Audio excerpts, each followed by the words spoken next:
Are we alive? Are we alive, everybody? Whoa, cut that really fast. How you doing out there? Are you alive? Are we here together on the Friday Night Live with some pretty serious discussion and eye candy, of course, promised this evening. But first, let's say hi to everybody. We've got all sorts of wonderful, beautiful madness going on in the chat already. I'm just scrubbing back to make sure I get everybody. That Opal guy was first, so extra points to you for being here first. And James, good evening to you. Thank you for coming early as well as Blind Squirrel Rocks. Great things come in squirrely packages. Thanks again for all of the additions to the fun boxes that have gone out from the sale. And I apologize for missing a week with you guys. It was a tough week. We'll get into that later, maybe or maybe not. Enough said about toughness. Dad Phil is here. Good to see you. And Tara's Treasures is here as well. Good evening. Saying hello to everybody is Lonnie. Great to see you as well. Of course, Ma is here. So if you have any wrenching needs, that's one of the wrenches in the house. Kid Curry is here as well, motoring on in his boat, which I believe that Steve is supposed to be doing as well. Make sure to let me know if we've got a 5x5 or any technical difficulties. Mr. Chubby Hubby is here late for Chubby Hubby, although still early. Thank you so much. Rock Betty is here. Good to see you. As well as, let's see, scrolling, making sure that we're not missing anybody. Latigo Liz is here. Good to see you. She's a waving to everybody this evening. And scrolling, Patricia is here. Cheers to you. Thank you for coming this evening and joining us for a conversation about making plans for your projects. How to do so, how to get that thing visualized and into the works. We've got two of my favorite creators here tonight to discuss with, and I would imagine that you would agree with me that two people that make plans that are so utterly actionable. We see the most amazing works of art from them, Ma and Theo Kellison. So we are going to be joined by them in just a moment. Brenda Bloom is here. Good to see you. Weathered and Weary as well. Great to see both of you. Ryan is in the house with his wrench as well. And Ryan is the one responsible for our great graphic that you got to see in the intro. We will revisit that in a moment. And hey, Resort Dog, thank you. I know it's hard to cleave yourself away. A lot of people have like Dave in one corner and us up in the other. It'll be a fun conversation in between purchases or whatever Dave is doing this evening. I get you. You know, that's why we've got two eyes and two ears, people. Eric the cat is here. I hope that you're having a galaxy of fun out there. Reptile Z also hanging around, lurking around this evening. Thank you so much for joining us. Weathered and Weary. What the breccia? Yeah, sure, you bet, breccia. We'll talk about that in a moment, as promised. And I'm just making sure we got everything. Yeah, Resort Dog whale puzzle. Exactly. We'll revisit that there in a moment as well. Tara's Treasures is already at 25. Are we doing a giveaway? Oh, 5x5. That's a winning number too. Okay. Tara, you should come in and have a look at the whale for sure. And Lonnie, thank you so much. I'll go ahead and bring that up. I really appreciate that. Yeah, I'm still a little, you can hear the kind of flummoxitude going on here. We've got some schmelkus in the connecticazoink, and we're trying to get that all cleared away. And yeah, Ellen like a villain. There was a bit of that. Still still trying to shake that off of my boot.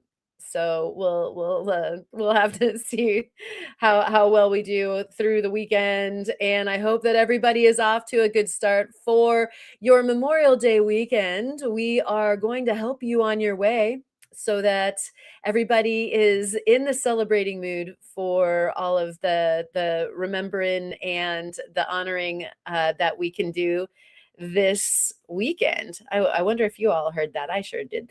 Okay. And Eric the cat cannot work on any projects because there's a cat in your lap. I think that that is a Dr. Seussism. Good to see you too, Scott. I hope that you're enjoying our gorgeous weather. We've been having some fog, but boy, the sunshine on the beach is a really nice thing, especially when it is with some warmth. It is has been like delightfully not super cold, and that's beautiful. All right. So, as I promised before, we're going to be getting our guests in here any moment. But first, let's take a Steinkern with each other. I got some hot tea in here. I hope that you have something good in your mug. And what I mean by that is in your mug. Know what I'm saying? And we will go back in uh our beginning. We'll go back to the beginning of our beginning, and we'll have a look see at the Yeah Sure You Breccia. So let's bring that back up. And hey, wait a second. What are you doing? There we go. Okay, so this is a piece of some landscape or picture jasper that we got from over in the Oahe. I keep on referring to our incredible, one of the best trips ever, out to the Oahe to go mine the picture jasper on a private claim. And we came up with this crazy nugget, and I finally got around to doing some cutting with it. And lo and behold, this thing is like a Snickers bar. It's like some kind of a strange breccia nut roll. It was such a surprise. I never know what I'm gonna get when we're doing our picture jasper thing because the rocks all really look the same on the outside, and then you cut them open, and really you're looking at just getting what you get and don't throw a fit. Sometimes good, sometimes bad. But in this particular case, I was just knocked over that here's the little picturey guys stuck in a quartz filling of all things, and so that's just the kind of candy bar that a rockhound loves to find. You can see with the scale of my fingers, it's not terribly big, so it's really the size of a candy bar in all the directions, both its length and also its width. And so when it's gone, it's going to be gone. But you can see this is it sliced, and I thought, well, let's go ahead and put one onto the machine and see if we can get an idea of what this stuff will polish up like. And yes, a salted nut roll. And good to see you, John. The saucer hunter is in the house. Woo! And we've got nougaty center. Yes. That is exactly what it was. It was reminding me of all of those good things. Sorry about how loud that is, but there we're getting it what so that we can kind of see. And this is a little overexposed, so you're seeing it even more washed out. But what's neat is that it's even got the Hawaii blue going on there. So onto the wheels it went. Okay, enough noise already. So here is the finished cab, and it definitely wanted to be a shield. I usually let the cabs become the sort of entity that they desire. So what's good happens. And that is how we shape this stone. That's how I shape all of my free forms is I let the stone decide, and it wanted to be this shield. You can see some of the blue there at the bottom. It's kind of greenish blue, and then all of these little picturey guys, and then it was all flanked in quartz. So really, really a fun surprise, and we'll see what kind of a creative thing that ends up in. Probably going to be a bracelet piece, but it'll be coming to either a live stream or at the ozonefineart.com website for perusal. And what we have here is an event that happened in our neighborhood is that we actually have this being built in our or actually was built because it is complete now. I caught word that there's this 70-foot long blue whale skeleton going to be assembled at the Hatfield. And of course, being the fossil and marine mammal total geek that I am, I was very excited to go check it out. So when we first visited the initial setup, you can see it was raining like cats and dogs. Surprise! It's Oregon and it's raining like cats and dogs. What? And so we sat outside until it got a little bit clearer so that we could have a look at this beast. And what's incredible is I don't know, it's hard to get a scale for how huge this whale skull is. But if the building in behind it and that chain link fence that you can see gives you any kind of perspective as to how just ginormous this thing is, really, really incredible. So we hung out and we not only got to see that, but another thing that was particularly interesting. Here's another vantage point. It's against the wall in a courtyard of the Hatfield Marine Sciences like educational and office building.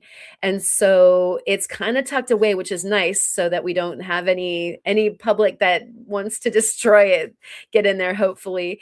Right adjacent to it, to the right-hand side of the picture, is a tsunami evacuation ramp that goes onto the top of the building. So in the case of a tsunami, you actually go seek shelter at the top of this building. But more interestingly, at the corner bottom left is the boneyard of all of the pieces. Well, a fair number of the pieces of the vertebrae section.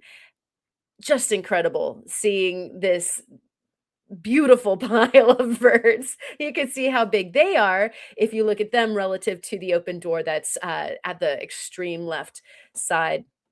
And then over against the center back of this enclosure, just to the left of the skull in the picture, down on the ground, you can see the ribs that are getting ready to be assembled. So you said whale puzzle, and absolutely whale puzzle. And so the second day we got to come and check this out. Of course, they are making sure that pad that they've created is well poured with plenty of concrete to hold this massive skeleton, 70 feet long, of beautifully articulated and real bone. Somebody that I shared some of these pictures with asked, "Oh, is that, like some cast replica?" No, this is the real deal. So it's really quite the treat. Also, before we move on, look at the engineering of the sculpture of what is holding it. To be able to create such a beautiful feature that is going to hold the skeleton, I also have mad respect for. That's some beautiful engineering. So we returned again. I would say that this was over the course of about 4 days. and it was complete. So they closed off the work area still. They're still finishing up some little bits and pieces with it. But here is your complete, beautiful skeleton of the blue whale. And so I'm just showing that all of the bones have been picked up. And what I'm standing on is that tsunami evacuation ramp. So the feature can be viewed from all different sides and vantage points, from below, from above, which is again spectacular planning on the part of the folks that planned this installation. And oh my goodness. Rick is in the house, and Betty became a first-time grandmother this week. We'll have to ring the bell as soon as we're done looking at this here skeleton, which is just darn near now. And so let's do that actually. Bring us back, and let's ring the bell for Betty and everybody else who has some things that are celebrations for this week. Cheers to you.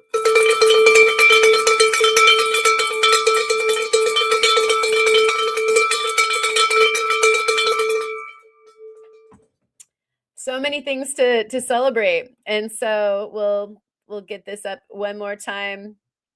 And yeah, it's for real, which blew my mind. And then we have this thing that our friend Ryan created.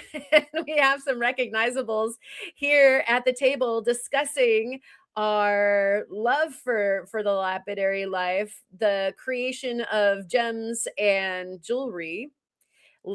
There's Muh in the center with her and Tarzia, and of course Theo over there. And Ryan actually had a specific question for Theo about this, but we'll have to bring on Theo when he's ready to chat about that.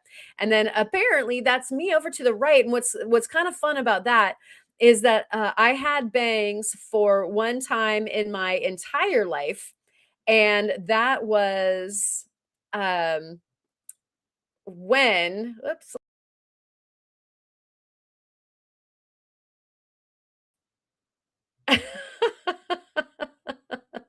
It's always a dance. It's always exciting. So, I had bangs one time in my entire life, and I think it was in middle school or maybe at the beginning of high school, something like that. I actually was fairly serious with ballet, and so it was just a hassle to try to get a bunch of bangs back into the hair for ballet class. I went 5 to 6 days a week, and we had to have our hair in a bun, and wore a uniform and the whole situation. And so it was just a hassle. So it's really funny to see me with some bangs, but that is uh very, very tangent oriented explanation. And so what I should really do is get Muh up here. And Muh, are you there? Because I've already tangented and you guys aren't even part of the conversation yet. So she's probably gone to go fill her Steinkern. And meanwhile, thank you again, Ryan, for the great illustration. Here's Ma. Nope. I have Yep. no sound at all. I haven't been able to hear you for a minute. I'm gonna Uh-oh. reload. Okie dokie. Sorry. I thought it was you. It clearly is not you. Okay, I'll be back. All right. And so Ma is going to make sure that she has her technical issues all taken care of. And we will continue to make sure that we've said hello to everybody. And oh, here we go. Ryan is saying free chat GPT allows you to upload 2 photos. So Karen was the one who went rogue. Ah, I got it. Yeah, because you pretty well nailed it for the time that we did the auctioneer one. That was so cool. But that makes total sense. And so let's see if Muh's got some audio. Have you got audio? Yeah, I can hear you now. And Fantastic. I'm All really right. sad. I missed the story about your bangs. Oh, that's okay. We can watch it together in the replay, or I'll tell you the story over again. But what I'm wondering, do you have camera and do you have the parcel in which you were supposed to open? I do, but now I've got to. I let me get back to my studio. Shuffling on over there. Oh, that's quite all right. I just wanted to hopefully take care of that before we get Oh yeah, Theo 100%. up I in. just Yeah. I was enjoying the nice quiet outside with the children gone Oh to be. yeah. Yeah. Yeah. All right. Excellent. Almost done. Yeah, Ma is about to be able to think in her studio for the first time since fall, right? Yeah. School. It's only 6 more days. 6 more days. I'm totally not counting down. Right. That's not happening. And welcome in, Rufo. Great to see you. And it looks like we also have an Allison roaming about in here. And what we have here is actually, let's see if I can. Nope, that's not going to do it. Let's bring Oh, us back. Let's bring us God. back. Oh, let's do this. Hold on, and let's do this. Okay, so Okay. is this isn't a gift from you, this is a gift from someone else? Is that what I'm Yeah, understanding? that is a gift from somebody else. And this is actually a piece of what happened when Ma got her box from the live sale, and so she's just holding this here It's that been torturing. It's been torturing me. yeah, a mystery person decided that this is what you needed to have. Oh, come on. Okay. You've got to be kidding me. No way. Let's Way! see if I can Surprise! get better light on this bad boy. My planet band-aids are stealing focus. Now they're still stealing focus. Here, I'll move it up here. There we go. Holy wow. So Okay. Ooh, that particular, oh, look at what ooh, you're wearing. what? She's got the unicorn puddle on already. And so for folks that maybe haven't seen for folks that haven't seen that piece before, that is the very firstliest asymmetrical sunstone that I ever cut, and it's Oh my great goodness. that Ma gets to be the keeper of it. Look at the light it's throwing around just in this really crappy setup I've got going. Look at it. Like, ooh, ooh. And yes, Ryan, it definitely goes with the earrings.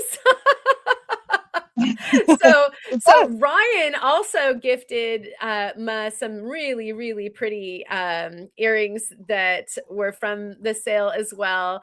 But I would just like to say that whoever it was out there, thank you Wait, so you're not much for gonna your tell me? generosity. Nope, You're not gonna.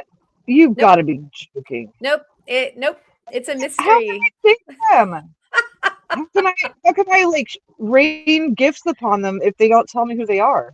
Well, perhaps you just need to thank. Just thank out to the universe right now, and I'm sure that that person will hear you. I mean, wow, just wow. And if you ever decide that you want something special for me, please raise your tiny little hand and tell me, and I will repay the generosity to you. Okay? I mean, it's not. Fabulous. I'm not just that generosity is not coming out of a pure place of curiosity that's going to drive my brain crazy or anything. Right on. Well, um, like it was definitely a fun time sitting and waiting for everything to culminate to make sure that you got that. And so it is, Tara, it's truly a beautiful gift. And I've said it before. I think it's the coolest thing that the rock community, not only there's so much generosity, but we have this circle where, you know, you kind of shift the thing one space to the right and then they make something out of it and they shift it another space to the Right. right, and we kind of just circulate all this stuff amongst each other, and it's just one spectacular love fest. So I really appreciate all of you guys. Well, I'm overwhelmed, and when I can actually stare at this properly, I'll be more overwhelmed and say more things. But wow, thank you. Oh, geez, look at that opal. Oh, come on, look at this. Look at this hand. She's got a cornucopia of beauty like screaming from her fingers. I kind of It love couldn't be like herself. you're being the most fabulous hand model too. Yeah, I'm gonna have If to I could use make you for sparkles my shoot out right portfolio. What's that? now, if I could make sparkles shoot out of it right now, I would. Fantastic. All right. So once again, they Wow, thank you, thank you, thank you, thank you, thank you, thank you, thank you, thank you. yeah, Sorry, yeah. calm Woo! down. Let's ring the bell for the rock community.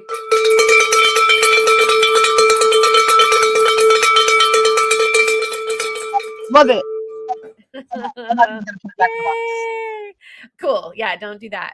And All right, Resort I Dog guess it's is for now. saying love. Sorry. Oh no, no worries. Let me get us back to this. Nope. Let's get back Nope. to this. Okay. Yeah, I couldn't sign in for some reason, so I don't have my picture available. Very sorry for that. But it was this or no camera. When I signed Oh, in through we're Chrome, good. no camera. The camera just wouldn't work. So Yeah, here we are.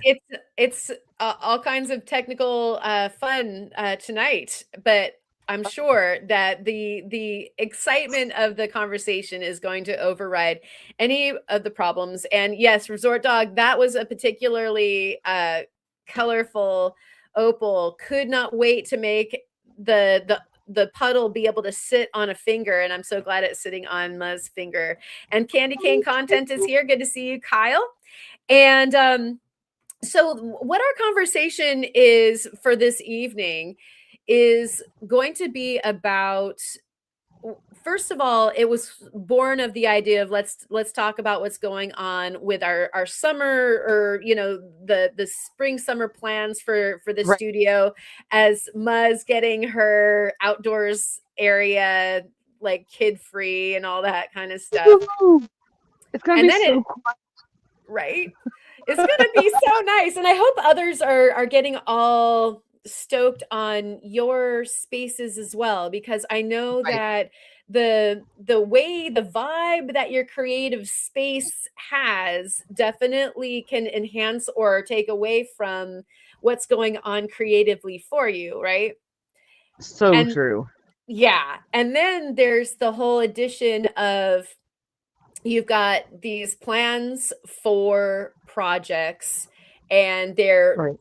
kind of noodling around or knocking about in your brain case, and you have to Yeah. get them out into your fingers and into the real world. And as Right.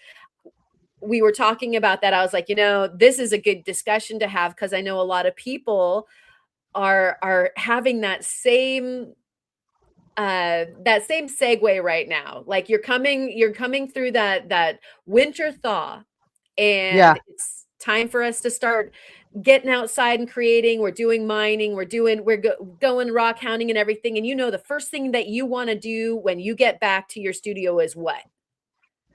Right. And I mean, I'm really lucky that I don't ever have to. I don't have a season as far. I live in California.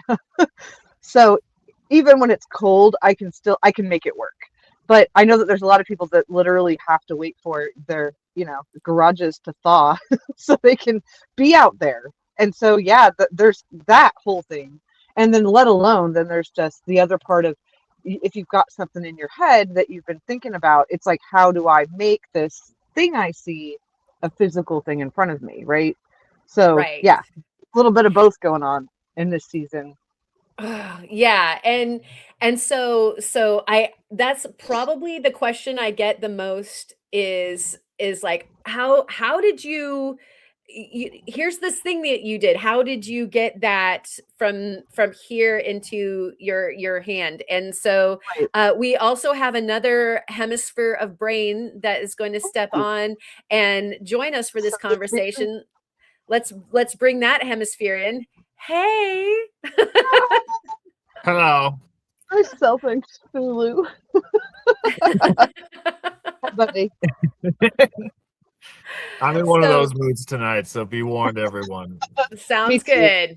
Sounds good. I think we're all there. And so yeah, talking about hi. Hi Yay! Alexis. Hi, listeners. They're alive. So we're talking about the process, and in particular that part of the process that people like fall over themselves and end up like in a huddled mass in the corner over, and that's like getting the plan I and mean, doing that's it. kind of my default. Yeah, is being Huddle that like huddled mass in the corner. But I can't stop working, so I'm still a huddled mass, like filing working. silver. Right. So There's I guess like the first question, like the first step to take is so and I'll start with you, Theo, and then we'll move to Muh's answer to this question is like I know that you guys both have ticker tapes of ideas going through your head like at all times, right? There's probably no time in which like synapses aren't happening, including while we're trying to sleep. Yes. But when you do grab one of those and decide that it needs to happen, what is the first thing that you do? He takes a drink. He takes a drink, a I long stay swig. hydrated is step number I'll just one. I'm gonna narrate. He's gonna pantomime and I'll narrate this. So it varies wildly. I'm probably actually not a good person to talk to about this subject because reckless abandon is kind of my MO at all times. If I get a But thought, I that's just do it. that's a yeah. process, and so we're talking about the kernels of creative process, and I'm not talking about colonels and admirals and Like the kernel. captains.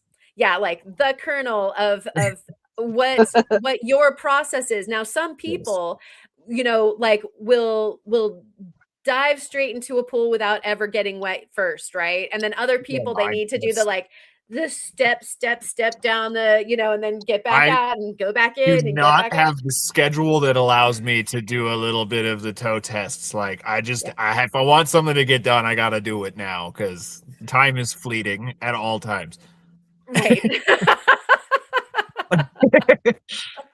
If I want it to happen, Constantly it just running has to away happen from now. itself, right? Yeah, Yes. yeah. So I have on my phone, which I should share to page. No, I'm not going to share it because people are going to take my ideas, and I care about that. I don't care. I Yeah, have a that's a good note in my sharing. phone that it has literally probably close to 1,000 entries of just brainworms that I will get to eventually. Ah, aha. If Okay, I have so a thought, I write it down in my phone immediately because I know thoughts are fleeting and they go away. So, okay, you guys, write it down. yes. So like starting with right now, like this is actually a good reminder for everybody. I know a lot of people already have their own process and practices, but one of the things that I think I do the least amount that I should do the most amount of is actually take those kinds of notes, creative notes about ideas, because you know what, you're going to be like, this is the best idea ever, I will remember it tomorrow. And guess what? That's And it you right don't. there. And you Yeah, and won't. that's it. You think I will never forget this idea. And that's why I have 17 notebooks in Mhm. various places. That's the other unfortunate, like I'm really bad at starting one that stays the one. Like I mess it up and it looks ugly or rip pages or I spill stuff on it. And then I'm like, oh, I'll use this pretty notebook over here. Then that notebook gets wrecked. Then I'm not anywhere near it when I have the next idea. So my problem is I don't have it centralized. That's why I use my phone for everything. And there's several To different do that. ones. Yeah. There's one So do for that. notes on my book. There's one for notes on third channel ideas. But that has at least 200 entries in it. I just need to actually have life so that I can get to it. There's one I don't even. for second channel videos that I need to start working on again. And then there's just stuff I want to make. So I have lists on lists on lists, because if I get a thought, I just immediately put it down in my phone, because it'll go away. You won't remember, and it's Yeah. just worth it. It I'm goes Sometimes bad I'm away at like, I don't forever. know what to do with myself. I actually have downtime. I want to do something, but I don't know what. I'll just open that up and be like, oh my gosh, how did I forget about this idea that I had 3 years ago? There it Right. is, right there in the notebook. Oh my gosh, I got to deal with this. One sec. But downtime is such a Oh, joke. yeah. And so, Ma, Okay. so All right. Do same you like my new answer. picture? What's that? Do you like my new picture? It was Yeah, the yeah, only one. Santa. It's great. Apparently, It's seasonal. the last But time I used this was that. Anyways, it's better than nothing, I think. so the same question as far as when you have that idea, what is the very first step that you take? I'm very like Theo in that I just go and do it. And it's it's like I'll get in there like, oh, in my brain I had this idea and I use this material and this material, so I'll like get those out. And then sometimes I sit there going, oh crap, okay, now what? Like that'll happen. But the initial thing for me is definitely just like get my hands on the materials. Let me look at them. Let me be around them. Let me absorb. And while I'm thinking about what the idea was, right? Because like a lot of times I feel lucky if it's kind of like a tangent off of an idea I've had before, so that I already have in my mind like the framework built already for how I can make that happen. But sometimes it's not. Sometimes it's like this out of the weird wild blue yonder thing where you're kind of having to start from scratch. Like, oh, I want to make a sphere spin around freely inside a stone. Like, you kind of have to start in a different place, and then it's then just experimenting. And so Yeah, I spend a lot of time doing that, like and messing up and getting it wrong, so you know not to do that again. Like that's right. so important. So I think Fail. from your answer, we have kind of the take out the stuff and let things sort of start trying to place themselves, and we have the note taking from Theo. I think Right. that I belong to the camp also of having it be very visceral. Like things come out Yeah. and things start getting laid out. And let me just say that this is a way to make an enormous mess that can't be messed with. Like, no, don't put any of that away, because the idea hasn't No. happened yet. And so, Right. if you have too many of these things trying to happen at the same time, then you've got like the most chaos ever. And that Yeah. is actually like part of the explanation for all of that pandalarium back there, is that I have these little clutches of things that are trying to gestate in a nest. Yes. Yes. Yep. And that's it. Is It's my like you excuse. have. And like that's the thing too, is I'll get something, I'll look at something, I see something like maybe that's for sale somewhere, and I'm like, oh, I have an initial idea, but I don't know how I'm going to do it yet, right? So that thing, I get it. When I get it, I set it right in front of me while I'm working on other stuff, and I Yeah. stare at it for days, if not weeks, if not Yeah. months. It Yeah. Yeah, the sits in pieces front of that I me, have where and I know I sometimes I want have to to do move it. something, yeah, they'll just live on my bench Yes. for years. The thing I Yeah, and the thing I've figured out about everything that I want to do is that if I think about it enough, look at the pieces involved, and then just go do something else, my subconscious figures it out for me. And I Yeah. let it. Very Like, much. go ahead, run free, little weirdo. Like, go be a weirdo, and then get back to me when you've solved that puzzle for me. And like, I don't know if anybody else, like, it looks like you guys are nodding, so maybe but like, it wasn't something I knew that I could trust in myself for a long time. And then I started to figure out, like, if I let it go, it's like when I love doing puzzles, like word puzzles and Sudokus and that kind of stuff. If I walk away from it when I can't solve it, when I come back to it, I effortlessly solve it because my subconscious has worked on it in the background. And I think that that's really important. Have the prompts in front of you that will get your juices flowing in your old brain box there, and it'll pop into your head and you'll feel like you're brilliant. But what it really is your subconscious has just been working on that problem for you. Yeah. Nice. Yes. So Latigo Liz is saying the process is a part of the piece. And I do really like that sentiment. That is absolutely true.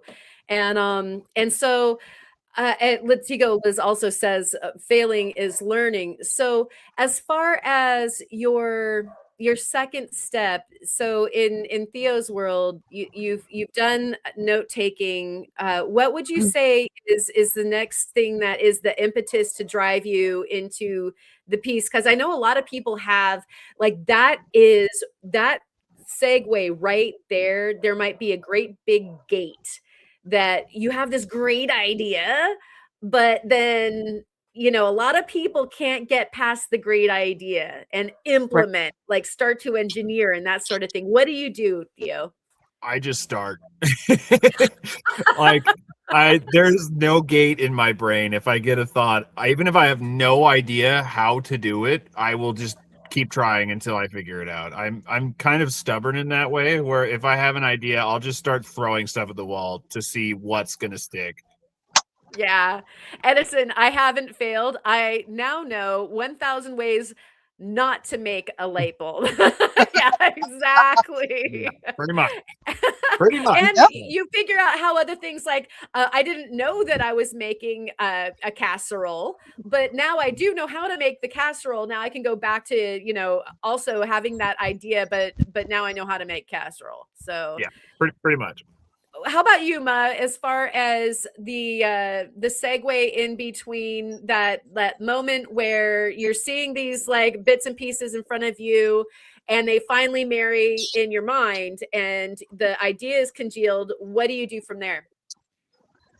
I get them out and I do it. Like, I'm very like Theo in that. Like, I don't want it to sound like, oh, I just do it. I just know what to do. I don't. It doesn't matter if I don't know what to do. You I just, like have I said, to you have just my throw stuff at hands the involved wall. in it. And yeah, it's like I really think there's so much to be said about physically getting started, Yeah. because you're not going to know the limitations of what you're trying to do, or will this work or not, until you're really trying. So if it's, I want to make a cab where the middle of it is a specimen that's full of druzy. Okay, well, I mean, I've had that idea and I cut the stone down. I want it to be, this is going to be so real weird, I know, right? But I was like, oh, I'll make it a triangle, right? So, Yeah, novel oh novel Shocking. idea. no, Yeah. Shocking. it's shocking. I get that, but It's like, so I mean, surprising. I know it's, yeah. Just calm down. It's fine. I know the shock of it. I get it, but like, you do that and then you go, okay, now I need to put walls on this so that something's protecting this because this is a fragile thing in here. Well, then I'm going, well, crap. Before I can attach this, the insides of this have to be polished. So then I polish the inside parts, right? Then I put it together, and I'm telling you, like, you'll have done this and then be like, oh crap, there's a thing I didn't think about. But Hmm. it's the only way you're going to know that there's a step you didn't think about, is to Yep. just go. Because I can sit there and like use my imagination all day, and it's not going to show me the thing I'm not thinking about. What's going to show me the thing I'm not thinking about is doing it up until the point where I can't move forward. And then I'm like, oh crap, now I have to figure something out. Right. And so just start, like, I can't say this is what you should do. What I do is I just start doing. I know everybody's brains work differently, but that's how my brain works, is go until you hit a wall where you can't progress, and then take a step back and reevaluate. Yeah. Yeah, and Ryan is saying acetone is your best friend. I think you're the person that I've known that has taken more things apart than maybe put together. Are you Um, talking about but me? but that definitely works. As far Oh, as it sometimes you works. don't have to complete. You don't have to complete the mission in your head, which I know a lot of people have trouble like only seeing first base and knowing that that will lead you to home base, but you have to get there first to know what the pathway is to second base sometimes. Like I Absolutely. know like linear thinkers sometimes like can't do it. I Mhm. need Right. to see the way, Yeah. and that just might not be available. Yeah, I don't do that at all. And no, I never said I do it perfectly when I start. I just start. Just get your hands dirty. You'll figure it out through failure way faster than anything else. Somebody described Uh, it so well to me, where it's if you are going on a hike, it's a 5 mile hike, and the lake is going to be worth it. There's a waterfall. It's super pretty. They are not going to be able to tell you what the tree at the 3 mile mark looks like because that's not the point. You're going to have to no. figure out what that tree looks like when you get there. Yep. Yeah. Yeah, big time. And so I think that one of the questions that I get asked a lot is, well, then how do I know what I need? There have been a few people that have been asking me most recently when I've been doing the enamels, well, how did you know what you needed before getting into it? And of course, there's like Right. project lists and that sort of thing. But this leads back to our kernel of how to get your plan started and going. And what Muh said about like sometimes you gotta go until you Mhm. can't go any farther, and then you Yep. need to order something like Yeah. that will be here tomorrow. Yeah. Right. Or not. Like, unfortunately, like that's the thing is like there's so many things I've started and then realized I don't know how to do this yet. And I need to go learn how to do it. I put those in a drawer. Like I've got, and it's called my precious drawer. It's all my favorite stuff, like that I've started and I've gotten to a wall I've hit, right? And I'm either gonna have to learn a new technique or I'm gonna have to like just let it ruminate back there for a while till I come up with a solution. But it's just you can't know until you try what you're not gonna know what you don't know until you get going. Yeah. Yeah. And that quickly become apparent. And it'll either become a short-term project or a long-term project at that point. Can I show you the thing that you shared with us earlier this afternoon, Muh? Yeah. Yes. Yes? Okay. I don't even remember Um, what it was, but yes. it's this thing. And Oh, so, okay. yeah, hold on. Let's see if I can't get that up here. It's this thing. Um, there we go. Are we there? Are we there Oh yet? There yeah. it is. Okay. Oh And buddy. so this is kind of an example of jumping off of uh the cliff, and Yeah. here's what it looks like on the front. Can you tell us a little bit about cliff jumping here? Oh, okay. Well, see, this beautiful cab of what I have learned is uh dendritic agate. It looked so much like opal to me. I just was like, it's opal. But then I was like, why is this opal as hard as Montana agate? Like, it's insanely hard. It's dendritic opal. But I made the cab that you see that's on the back here, where there's not a horse. I made that cab for the traditional cab contest because the theme was trees, right? Well, I had noticed on the other side of it that it looked like there was little footprints. And I was like, I want to put a horse there so bad, but I can't because it's a traditional cab, right? These are thoughts we all have. Right? Right? Yeah. And I I, gotta as put a horse there. you can see them, you can see the little footprints, right? You can see like where the little animal walked right there. But I finished the cab because I was like, this, I committed to this in my brain is this is going to be my traditional cab, right? So I did Uh-huh. that. I finished it and then I was like, I'm still doing it. I just flattened the back out completely, like made it a double-sided thing and added the horse. But yeah, I've been making a version of that horse on things for almost as long as I've been doing lapidary work. So almost 2 years. It's been a thing in my brain. But it was bad. Like I've told you, there have been horses with 3 legs. There've been horses with lumps on their back. There's been horses without a head. Like there was all It's these inclusive. I problems. like that. Yeah, well, it is, but it's also just like not really getting to the idea I had in my head, and I've finally nailed it. Because you guys have seen the stuff I did with all the intricate pattern work on it, right? Well, those are like the thinnest lines possible, and I'm like, if this was okay, if I can do this, those poor little horse legs are going to be fine now. And they were, and it was this itchy little thing in the back of my head. Like now that I know how to do it and have it not be a problem, it was kind of like anything that I was making that could possibly have a horse on it was gonna get a horse. And it just happened to be like when I was in the middle of making that cap for the traditional contest, I was like, oh, the back of this is getting a horse, man. It's just happening. Like it has to happen. And I think Hey, it turned out so cool and fun. I'm wearing that right now. Yay! That's The funny. turretopal. The turretopal.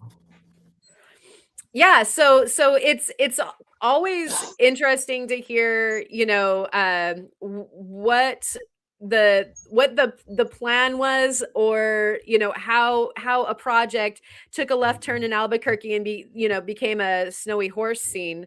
And that was definitely the point of seeing that beautiful two-sided cab.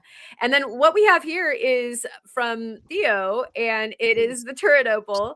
And can you explain to us how in the world here, let me I'm going to bring you up here so that you can show that too. Hold on a moment. We're going to do this. We're going to do this. We're going to do this. There we go. There it is.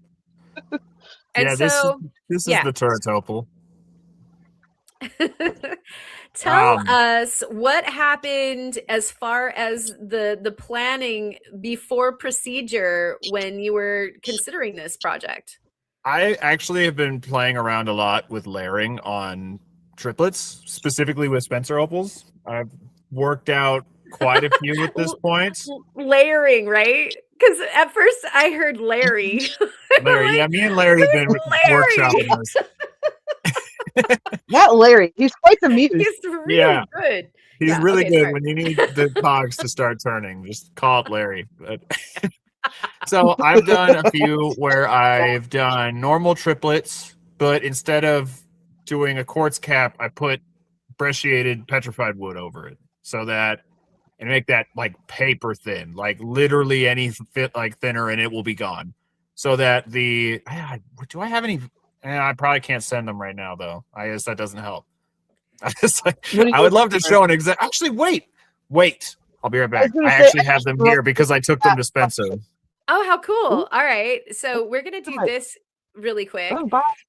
And Theo is going to fetch the opals on account that he just came back from Spencer, which I don't know if everybody in the chat right now knows, or all of y'all that are watching out there in YouTube land, which thank you so much for hanging out. You rock. But Theo got to go out to Spencer Opal Mine in Idaho to do a dig with other creators, like from TikTok and from YouTube and other various sources, and they all do some documenting of it. And of course, we get to, in Theo's case, see start to finish from mine to the make. Yeah, that video comes out tomorrow. And nice. so, wow, yeah, it's a real treat, just in case you are unaware. And I'll make sure, if you are just scrolling through and you happen to come across this and wonder who Theo Kellison is, I'll make sure that there's a link both to Theo's and to Muh's channel in the description, so that you can go check out these wonders and more. Yeah, that video comes out tomorrow. I don't know what you're referring to, though. Wow. Nice. Facing camera shot where it wasn't backwards. Thank you for that. I know. I fixed it. I fixed the thing. Yeah. This was like one of the things I was trying to get most of this trip. as ridiculous as that sounds. So I have one right here. Hopefully it behaves. This is what I'm referring to. And I don't really have a flashlight, that boy. so you won't be able to see it super great. But so it's a triplet, but instead of it's actually a quadruplet is the thing. You basically made a boulder opal. Yeah, I made opalized wood, just cause. So Why? Because so why the heck not? Because it's a backing layer, opal layer, super thin layer of brecciated wood, and then the quartz cap.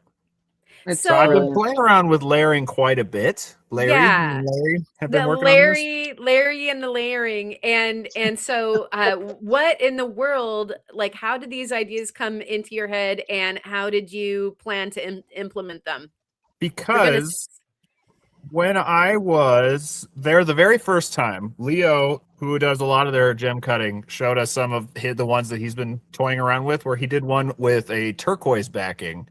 And it's so pretty. If you take a pinfire Spencer opal and put it on turquoise as the backing, it just looks like sea foam. It's the coolest thing ever. Oh, wow. Like a live rolling sea foam. And ever since he showed us that, I was like, okay, so layering is something I need to keep in mind. And the more I worked on it, the more I realized when you get super thin, that opal becomes very transparent. Because that opal layer is just so ridiculously thin. It's like less than a hair. Yeah. I mean, I don't even think you might be able to see it a little bit. That's how thin it is. So when it gets that thin, it becomes very transparent. You can see through it very well. You're talking about the pet wood, right? Oh, the pet wood too. The opal also.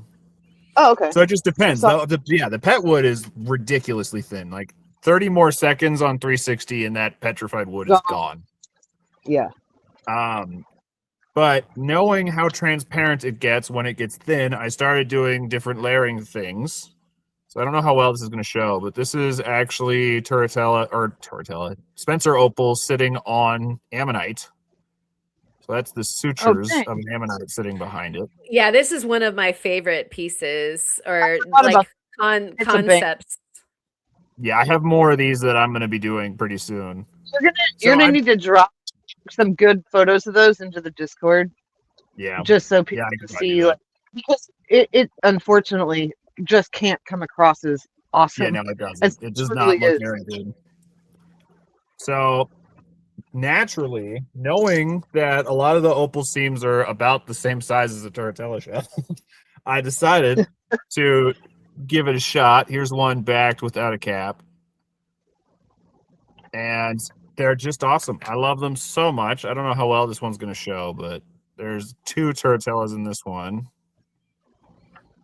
Yeah. And I just love them. And when you make the opal thin enough, it goes like super transparent.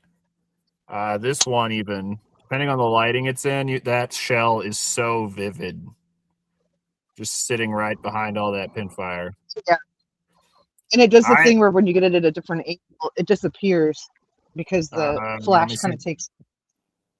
I'm trying to see if I can get it to. It probably won't, just because of the. Actually, wait.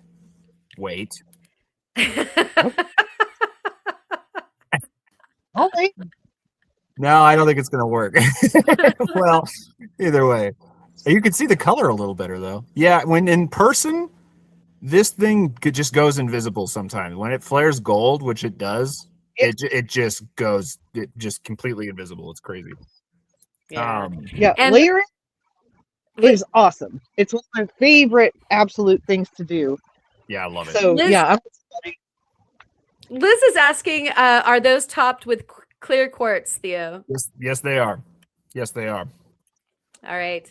And which so means the search for clear quartz is never ending. Yeah, if anybody knows why the quartz stock and prices have all gone up and down, it's me and Ma is really why.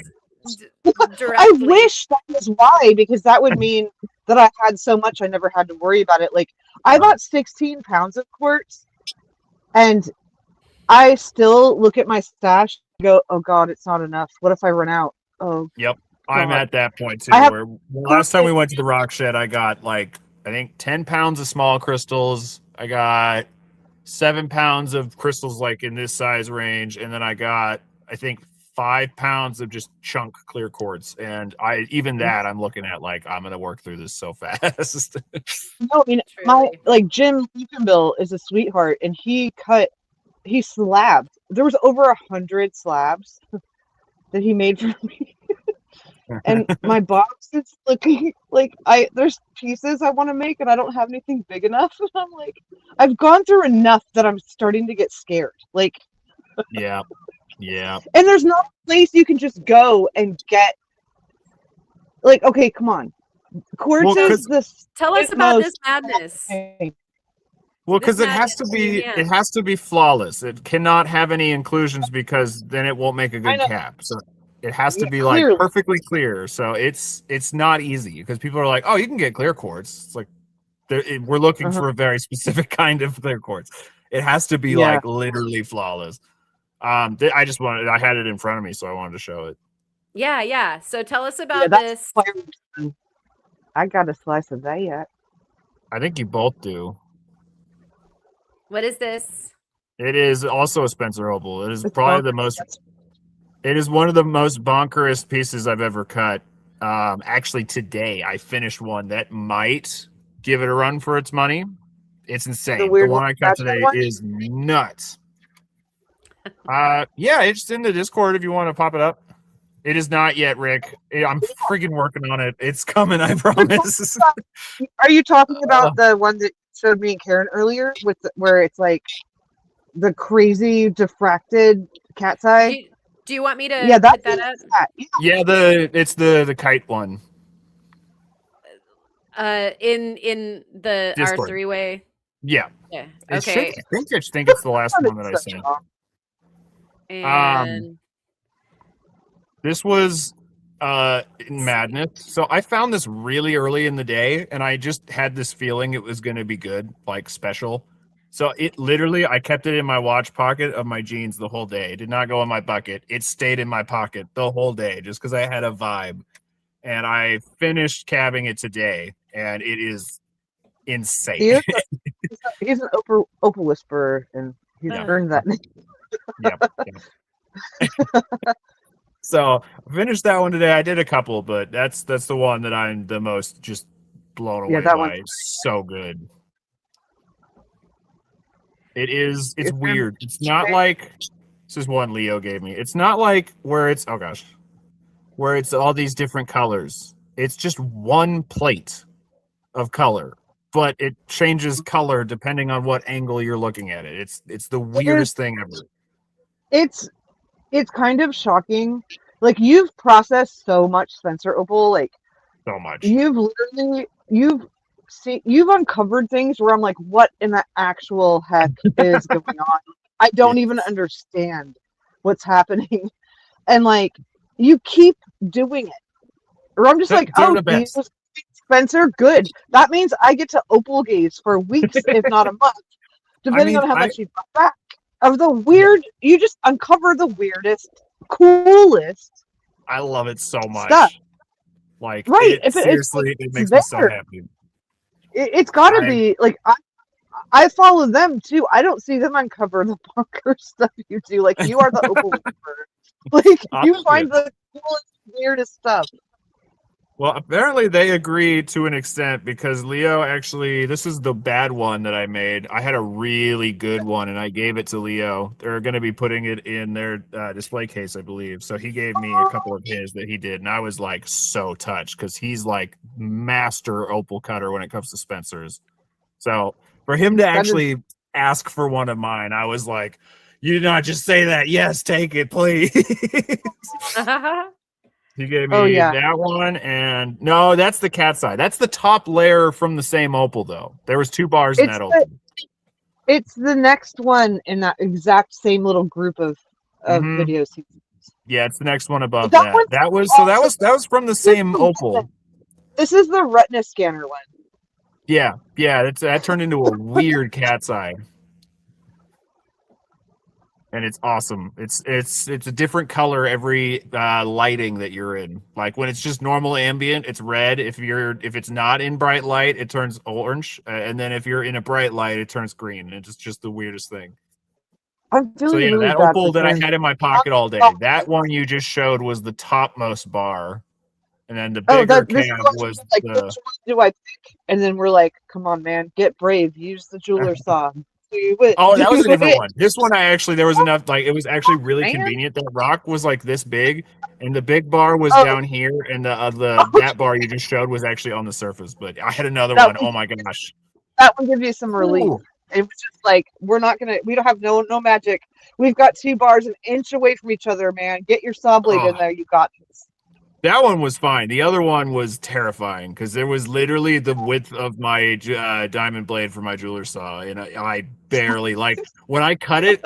The color was already exposed on both backing. It was that close. Yeah, like I was like, oh, I hope he tries, but also like I get that, but it was kind of Yeah. like, if you even can find the clearance, just start, and if it starts to like go one way or the other, it's like the sprites of the world are deciding for you, like, nope, you're not getting that one. Well, look, they I decided was you so got both. afraid because it wasn't like, oh, this one's pin fire, this one's broad flash, no, they were both really good broad flash. Yeah, like I'm saying, opal for. Thank you. Well, I've only okay? cut like 5 from this batch too. There's so many left. So much opal gazing in my future. I'm so happy. I'm gonna be hitting it hard. So for Patreon, I'll do a whole video cut just nothing but cabbing Spencer opals. I'll make sure that's a free video so anyone can watch it. Ooh, cool. I'm wondering how. I swear it's there, Karen. What? I swear Oh it no, is. I know it's there. It's not behaving when I full screen it. It is it's making it's not allowing me to see any of my other windows. So I can't open it. And so I'm just going to download it really quick, and that way we can do it that way. So I'm just doing that is in my top 5 nicest out. Spencers I've ever cut. We got to show it. It's insane. Yeah.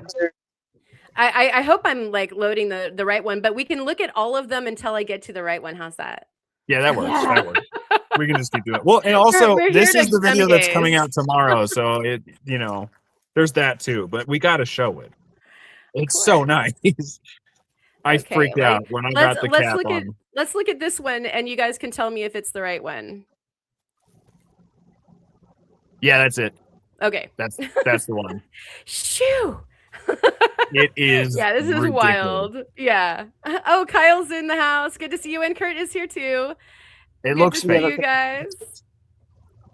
It's such a nice composition. Like, you framed that so well, man. Oh, thank you.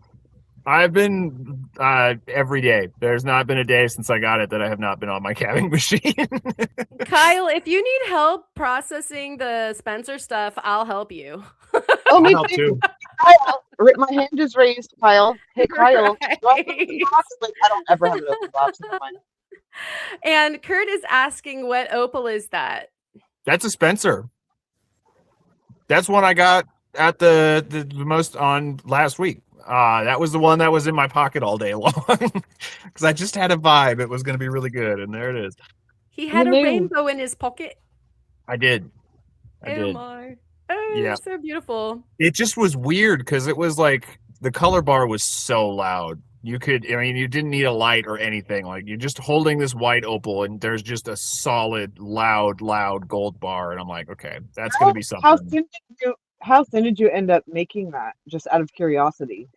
It's probably like maybe trying to think. It's half or less a millimeter. Like, it's paper thin. Okay. It's like when you've got one that's kind of in that weird in between stage of like, you can't cab it, right? Because it's too thin. Like, you can't dome top, let's say, right? Yeah. So then, but if it's a big, thick, beautiful color bar, is the move to just go as thin as you can with Spencer stuff? Yeah, it Okay, is because that's what I'm wondering. I've never had a thick one to work with, so I've only ever I have had examples real here. thin ones. This one right here.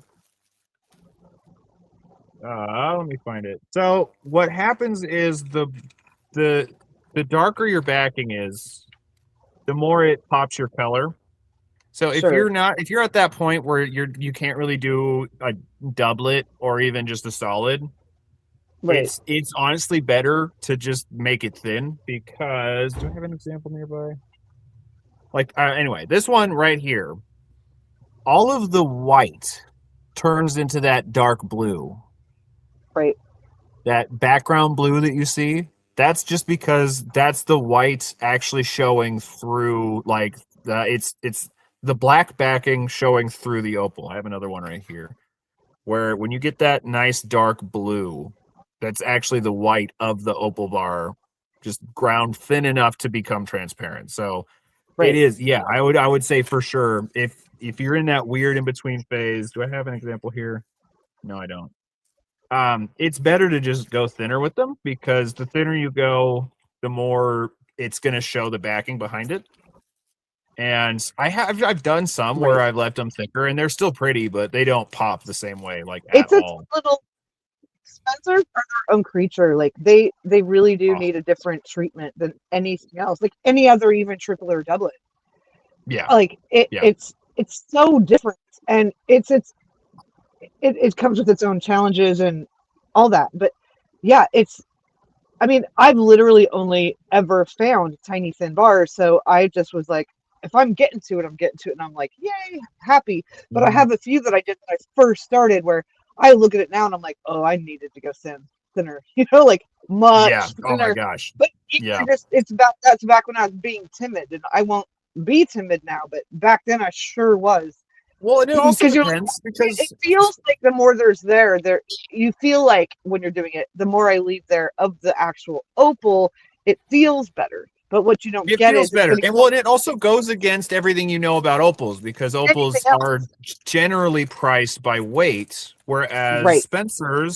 A Spencer triplet is not priced by weight. So it actually doesn't No, matter how thick you are. you're They're priced based on surface area, not right. weight. Yeah. So it really doesn't matter how thick or thin it is. I have some calves that I've left thick specifically because one thing to keep in mind with Spencers is when you're working on a thicker bar is the color pattern changes depending on how deep you go. So Right.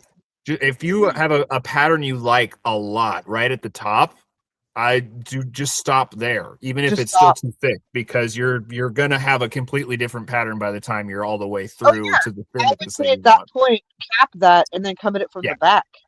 To Kurt, I preserve the use pattern. lignitized wood. Yeah, so there's a couple things up here. Ryan was actually trying to be I think tangent referee and was like, so getting to know your materials is another step in your making process. And then Kurt is asking, what do you use for backing? And part two of that same question, if you don't mind, Theo, is for us newbies. Latigo Liz is wanting to know what doublet versus triplet is, and Yes. tying those two things together would be great if you could. Yeah, absolutely. So, um, you've got three different types of methods. Well, four if you count my quadruplets, but so you have solid opals, which is just a normal cabochon. You have doublets, which is an opal top glued onto a backing, and you have triplets, which is a backing material, a thin layer of opal, and then a quartz or glass cap on top of that. The main reason for doing triplets, I mean, you can do it with any opal and it'll make more color pop. It actually used to be a huge like taboo thing back in the day because Aussies were using it to fake black opals and just jacking the price up like crazy. So a lot of people looked at it as like cheating when it comes to opals because you're forcing color where there shouldn't be. But Spencers are made for triplets. Like those color bars, some of them are literally like paper thin, just as they are in the rock. So a triplet is really the only way with a lot of Spencer opal that you're actually going to be able to use the whole opal.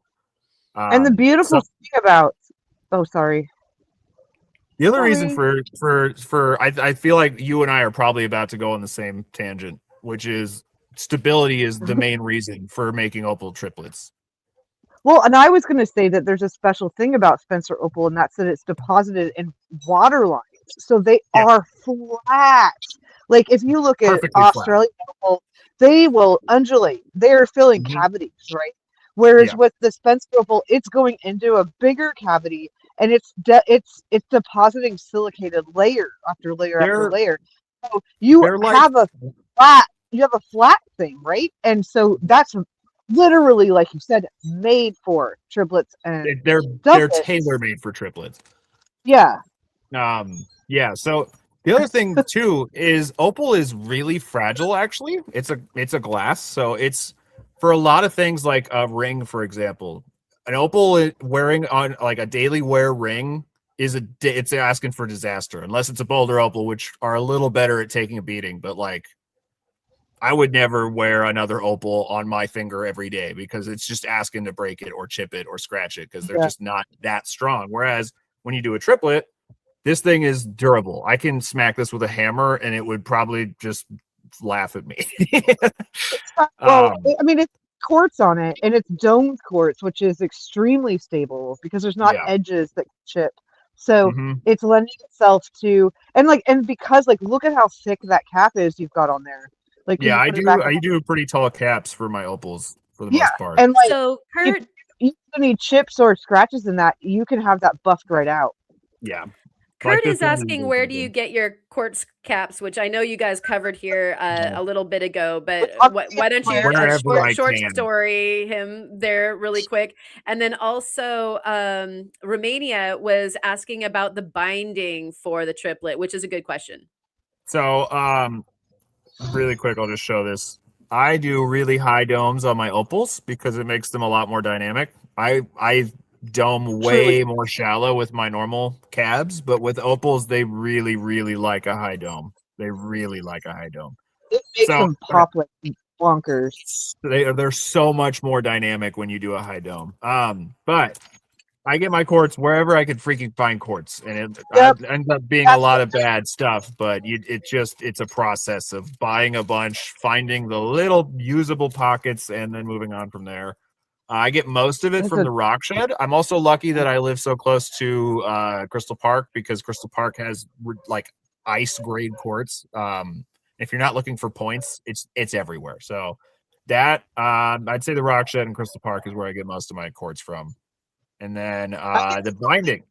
I am reckless. This is what we were talking about earlier. My reckless abandon is my MO. So I use CA. And you guys know a guy in the quartz business.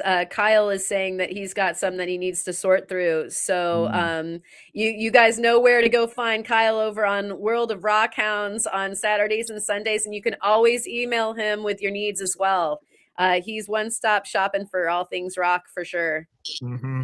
and some Yeah, wizardry as well. I'm still using the cabs that he sent me. They're just quartz cabs, but they're like perfect for this application. So Jerry just stepped into the conversation and 100%. is asking about glass. Glass works. It's just slightly You less glass, durable than quartz. Like, but glass, absolutely, glass works too. glass does work. It's one of those things where you take a picture of that thing up close and you're going to see the bubbles in the glass. And Yeah, there's purists that are going to be less mad at you if you're using a quartz as opposed to a glass.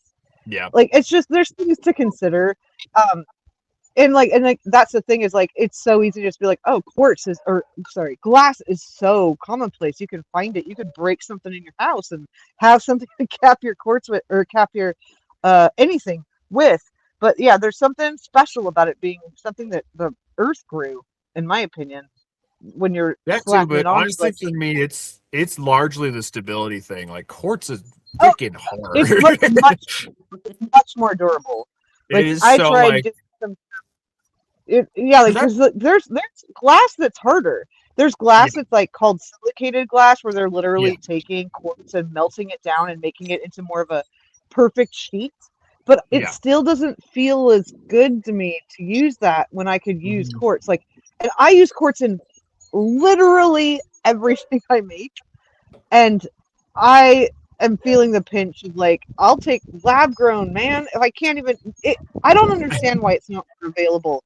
There's plenty of it. I know most of it ends Yeah. up going to electronic things. Like it's in every single device any of you are using right now to watch this courses. Yeah. So it's highly sought out for that. And I think that that's just kind of where the bulk of it goes nowadays. It's not, there's not big giant, like any giant chunks of beautiful quartz crystals that didn't form perfectly. So they're not something you can sell as a specimen to people that want a perfect quartz crystal. That can be cut down and made into the perfect stuff for like what Karen's showing now. Like that's just quartz bits right there, but they're Yep. perfect quartz bits. And it exists, but I think it's all just getting funneled to other industry.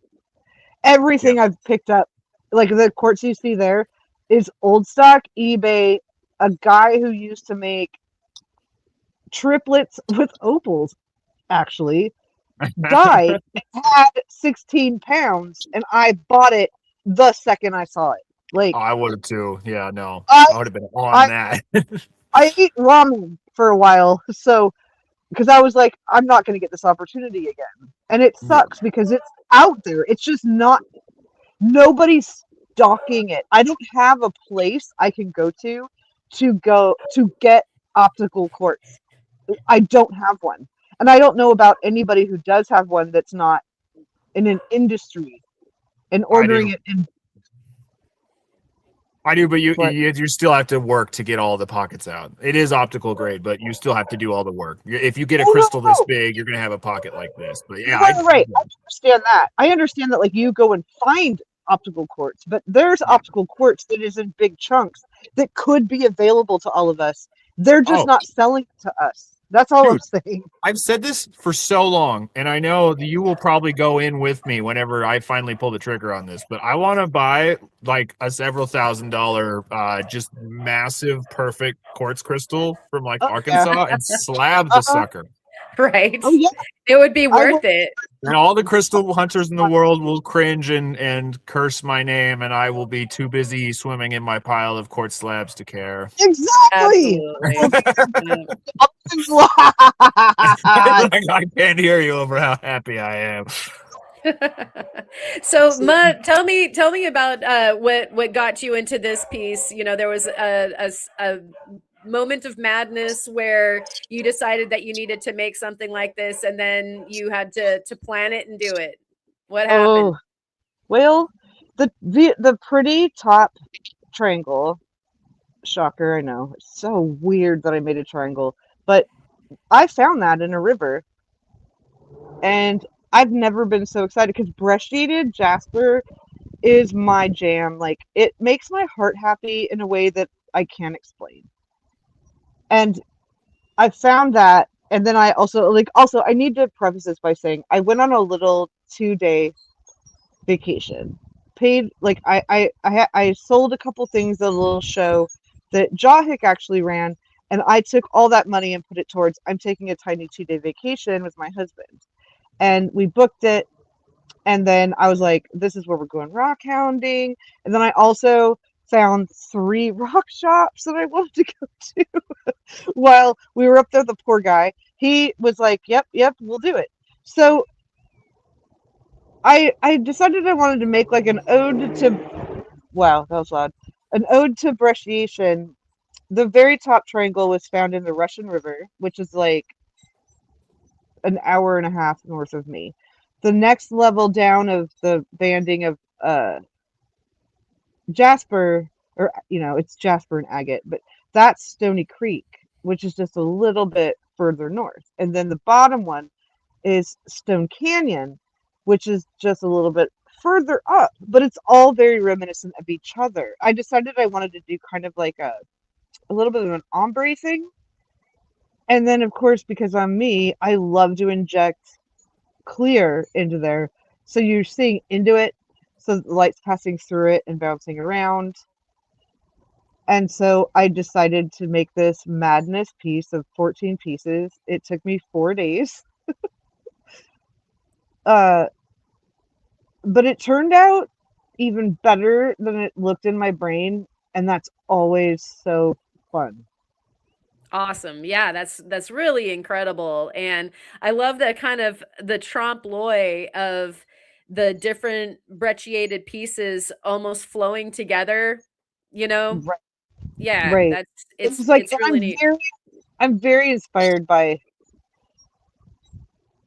stained glass and architecture and that kind of stuff. And so like that is sitting in my mind. It's kind of like I could have just put the all the three pieces of the brushing and stuff right up next to each other, but it felt like a little moment of peace in between, like a little breath your eye can take, if that makes sense, Oh yeah. between the pieces, gives it more movement and interest and makes it more delicious in a way. And Mhm. to me, like, I just like making things that I wish I could find and buy when I didn't know how to do any of this stuff. And that literally like prompts almost every design I make is what do I wish I could see? Or like I like making like a little thing you can get lost in when you're looking at it, right? And this thing took 4 days. Like it was it's ridiculous. Like it's almost like why would you bother? But then when I'm done, I'm like, well, cause that, like, isn't that pretty? I don't know. I Yeah, think it's worth totally. it. I think Oh, it's I worth love that it. time. Absolutely. Yeah. And John is asking Theo, could California Diamonds or New York Herkimers work for the quartz caps? Yes, I have used Herkimers and Lake County Diamonds as caps. They're really nice and clear. It honestly would probably be easier to find a big Herkimer to cut up than in Arkansas, honestly. I don't know if I said hi to Soul, and I'm pretty sure I said hi to Lava. But happy birthday, Lava Bison! Everybody, take a drink and ring the Woo! bell for Lava Bison. Woo!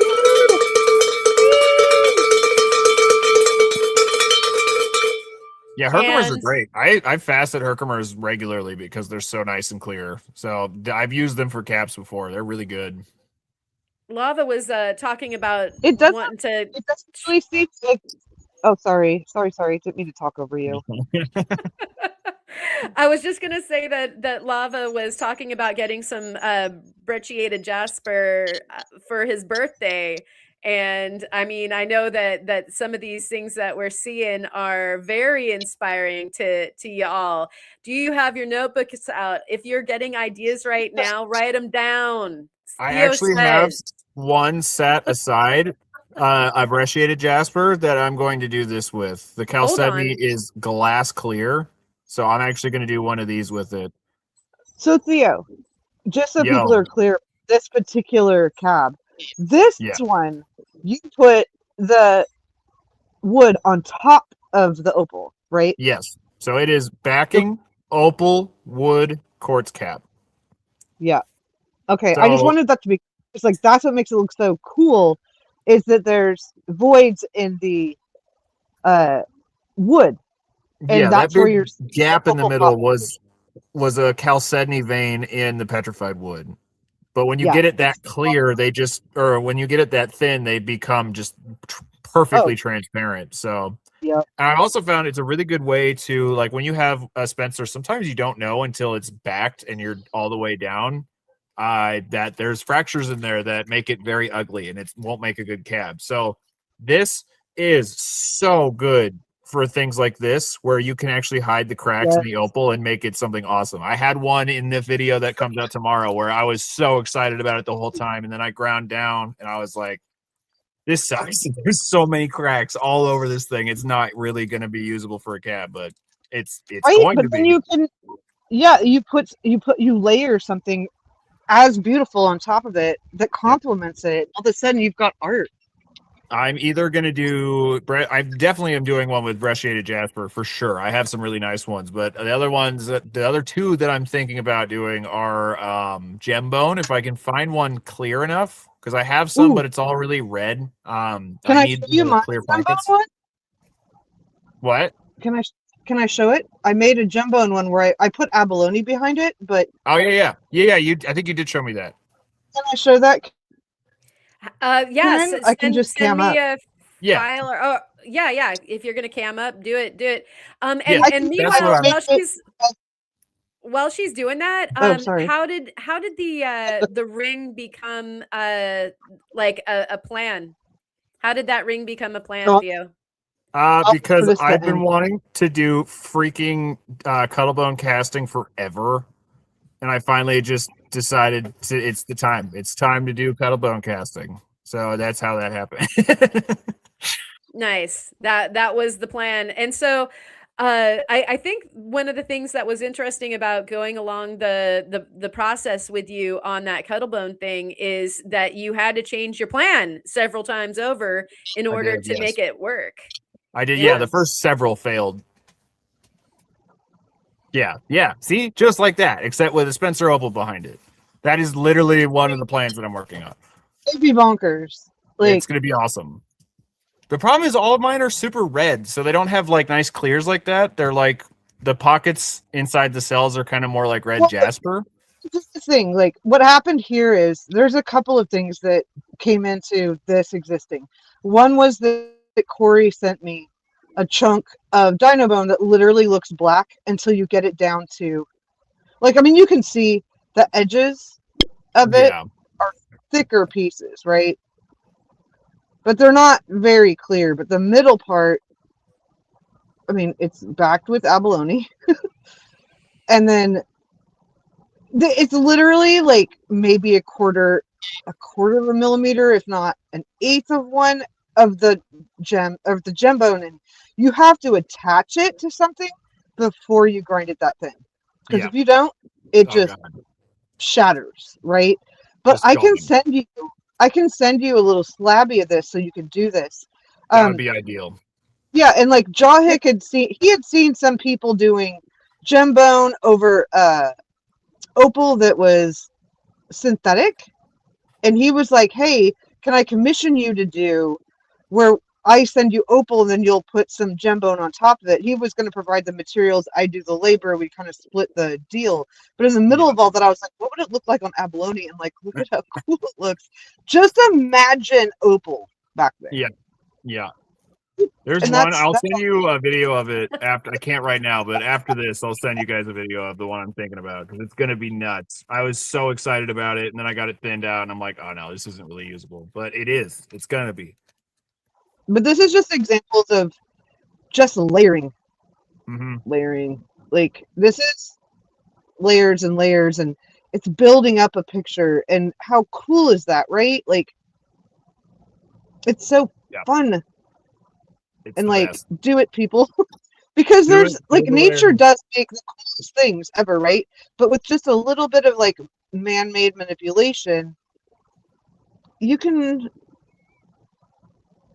do really cool stuff. So, man, this thing's dusty.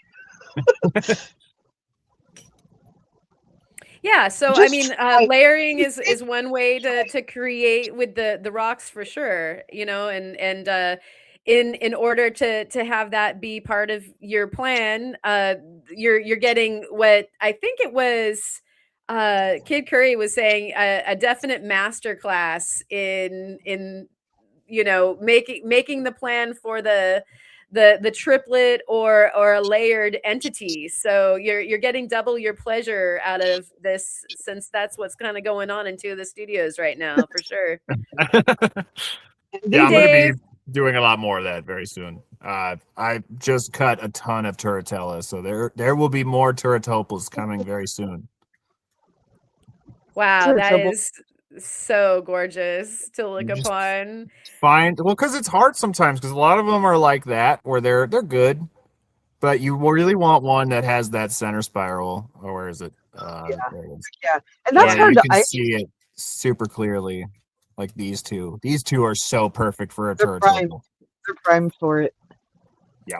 Yeah, So so good. so is that some of the process too for you? Is like when you're looking at a slab, like does Oh, that spark and ignite some of the plans right there into yeah, action? absolutely. Like 100%. I have a whole bin of here. I have a huge bin right beside me. This is just all turritella. Oh, just None of stick your these. nose. Can everybody smell that right now? Smelly Take a Shelly. Long deep breath. slab. And I've left some in there, I- but I have a Dungeons whole have separate that bin that is exact- all like the one I just showed, where that are actually good for the turret opals. Because not all of them are going to be like. I mean, you can, but I'm picky, so I will cut 3 rocks just to find that one perfect slab with the perfect shell that I'm looking for that turns into this. Oh, I wait, think that wait, that's part wait. of the doing, right? Yeah, Is Yes. like absolutely. getting your hands into like maybe you just need to be distracted by rocks for a little while and go through your rocks and see who's talking to you. Like, "Hey, I have this idea for you right now. By looking at me, I'm going to gift it to you." Yeah, Or pretty you Oh, much. start 100. cutting or whatever. Yeah. Go ahead. Yeah, yeah. There's something to just jump out at you. It's like, oh, excuse me, I'm sorry that you had plans today. You're now doing this. This Yeah. is what you were born to do, and you get to ignore everything until you're done with me because I've spoken.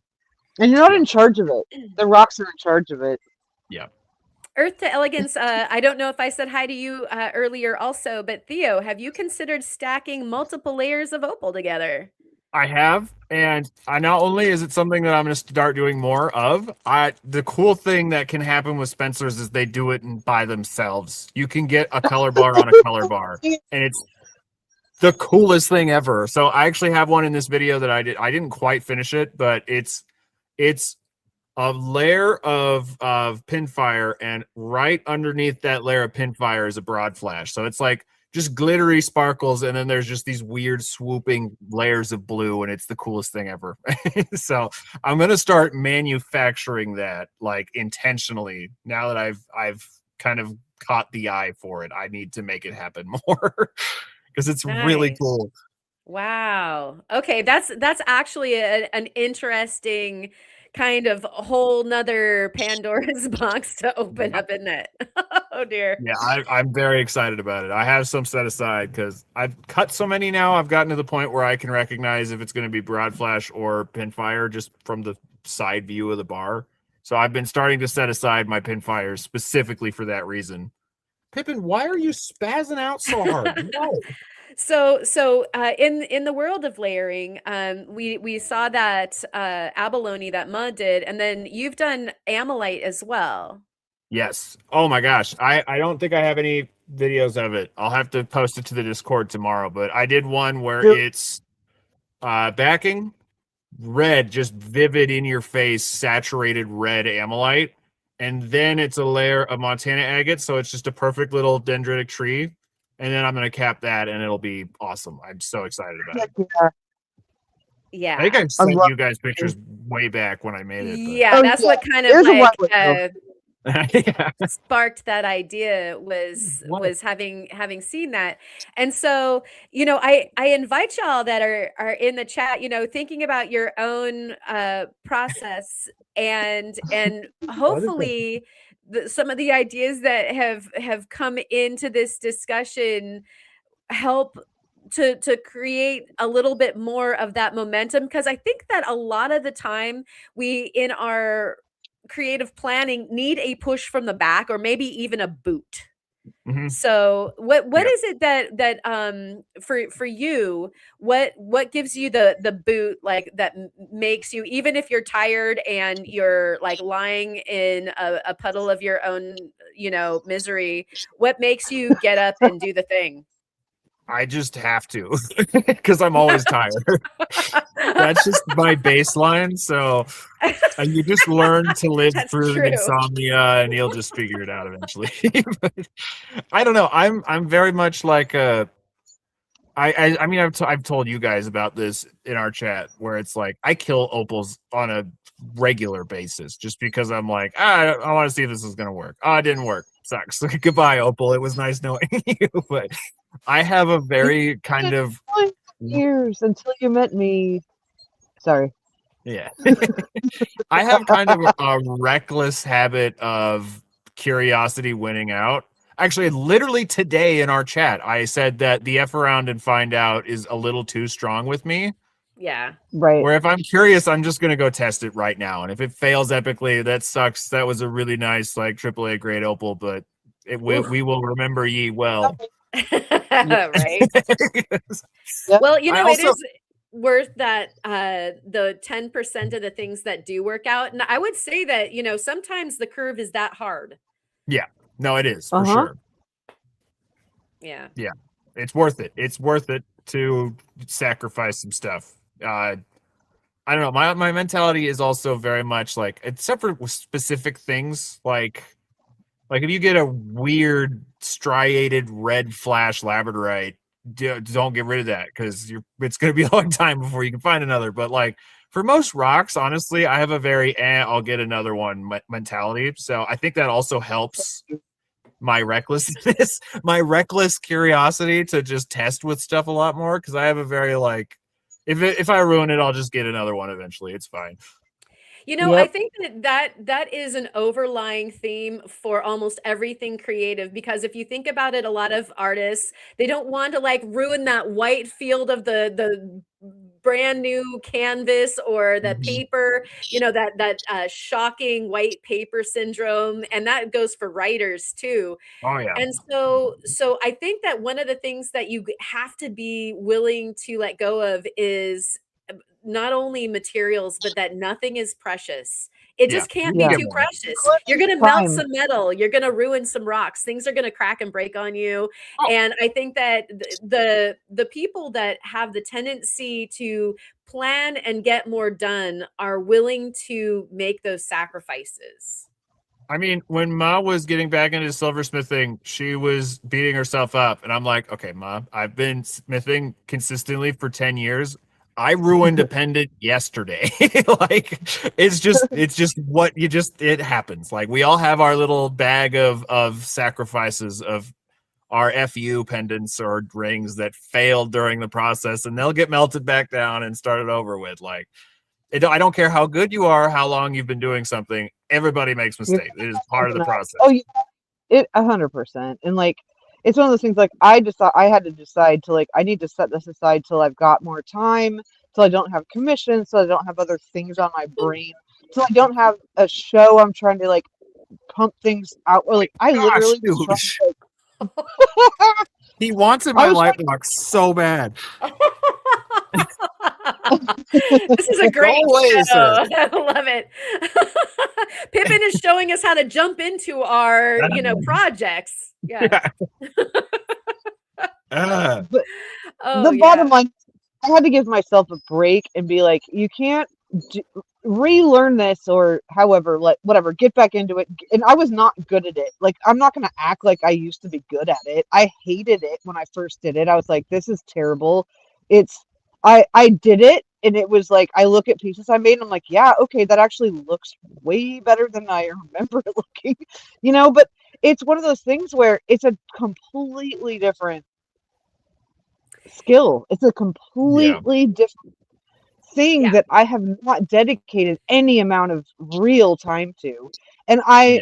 the thing that sucked when I started trying to get back into it was I had a first immediate success, except for that, oh, like, oh, I didn't crimp the edges down right. Oh, I'll do that better next time. Well, the next time I couldn't even get the freaking solder to flow, you know? Yeah. So it's gonna just be a struggle and like, I was also trying to like get a bunch of stuff done before a show and had to let it go, man. You're not gonna get good at this in Yeah. 2 weeks. Like, just let it Well, go, silver man. is also You need the notoriously time, like one of the hardest metals to actually work with, because it's a right? jerk.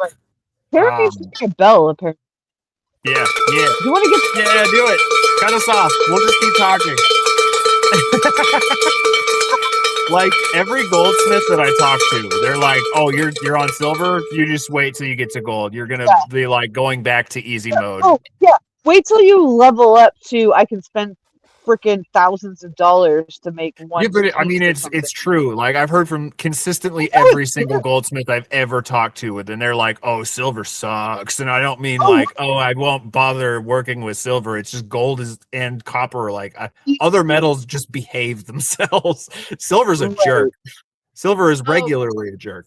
copper doesn't just behave itself. That's another dirty metal. Yeah, So I there's know. there's a few of them out there that you end up having some arm wrestlings with.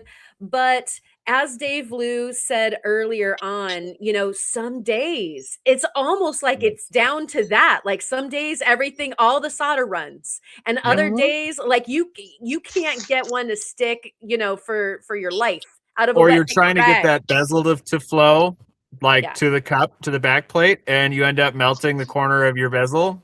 It's Like the it worst. literally flows. Yeah. Yeah, I've like dude, melted down some literally bezels the solder lately. Yeah. still is not flowing, Right. but you just melt straight through the bezel. Like I do that regularly. Yeah. Sweat soldering bezel is not a good plan, Oh people. god. We don't want to do that. Yeah. Ah. Oh, okay, that's I'll So cross that off my list. I was yeah. like, oh, maybe that'll be easier. Nope. No. Yeah, I mean, it's what I usually do. I just go in knowing that I will, if I make 5 cups, I'm probably gonna have to melt at least one back down. Right. Yeah, and that is actually that is the attitude of success is Is that preparing to fail. if you already know that you're going to lose one of your fingers, it's going to happen, then It's just gonna happen. you won't stop. And so yeah, hmm it's That is my it's mentality finding with smithing for ways. sure. Yeah, for sure. Like Stuff is every going to have to time. get melted. That's why I never do just one piece at a time. I do batches because I know like 2 of these are probably not making it to the end. It's like I just know that going in. Like, Yeah. yeah. Yeah. It's all worth it. But I mean, I know that a lot of you are, as we were talking about before, you're stepping to your workbenches. You're stepping up to the saw, you're stepping up to the cabbing machine, and you're making decisions. But that is the verb. You got to make plan verb, not Yes. plan noun, you know? And so that's kind of what we were trying to shake down this evening for sure. hmm I think the thing is just start doing. And it's so important, and everybody thinks they've got to have things planned out perfectly. Like, look, if I could carve a horse myself with beautiful like detail and uh like if I could do that, oh my goodness, would I love to do that. Is it going to stop me from approximating a horse in a different way until I learn how to do that? No, it is not. I'm going to do it the way I know how to do it and can figure out how to do it with the skills I've got now, and I'll work up to that. And you know, I'm sorry, I've signed up for a class. I'm going to learn to do in Toglia, or I don't care how other people pronounce it. That's how I pronounce it. I'm going to learn that, and I'm going to watch the person and go like, I don't want to make those shapes, and I don't care about if that's not what I want to do. But you know what I'm going to do? I'm going to learn some stuff and like just start doing it. It's so important. Like if you wait until everything's perfect, if you wait until it's all lined up, you won't ever get anything done. There's a channel I watch where all he does is sculpting. He makes awesome stuff. Plug for North of the Border if anyone wants to go down that rabbit hole. Where he's awesome channel. But he said something that always stuck with me, and that's don't stop letting planning be theoretical. Right. I love that. Yeah. I'm like, oh, that's so good. Yeah, it is, because it's like it just seriously like just get going, and Yeah. you will learn. Okay, all right, I don't know how to do this next step yet, or oh crap, I don't know what the next thing is. But what that's going to do, it's going to propel you to learn. You're going to then go, okay, is there somebody doing something similar? If it's not exactly what I'm doing, is there something that somebody's doing out there where I can tweak that technique or whatever, right? So, but you're not going to know what you need to know until you start doing it. And that's so crucial. I What I think think I've been is blessed with not being afraid of starting, Gene. And I think that a lot of people have that like fear of starting. I don't have that. And then it becomes a problem because I'm like, oh, I can't finish this beautiful thing I have that's in my brain. Well, now it's just set it's in a drawer now. I got as far as I could, and I'll get to it, right? And I'll feel propelled to get to it because I really want to see it. And now I know what I need to learn. And I think that that's so crucial.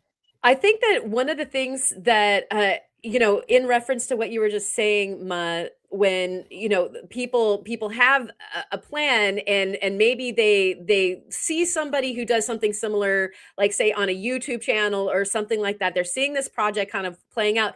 But one of the things that I've actually watched some of my friends and family do is that's the satisfaction. It takes the satisfaction, takes the place of actually having done it. And so this You is watching someone else do it? yes, a warning is that you can educate yourself to an oblivion, on like you can binge watch engraving videos to the point where you really feel like you might know what you're doing and never pick up the Oh, grave. oh yeah. And Yeah. so that's a potential tripping point that I have watched some people go through, that That is I highly encourage at good some point. point you need to turn it off and go over to your workbench and not use somebody else doing something as the crutch for you doing it. That is such an incredible point, Karen. Seriously. It's Because easy it'll make to you get feel caught like up in you've that. accomplished it when you haven't actually had to Totally, do it. I totally. swear to God. But Oh, bye, yeah, Theo.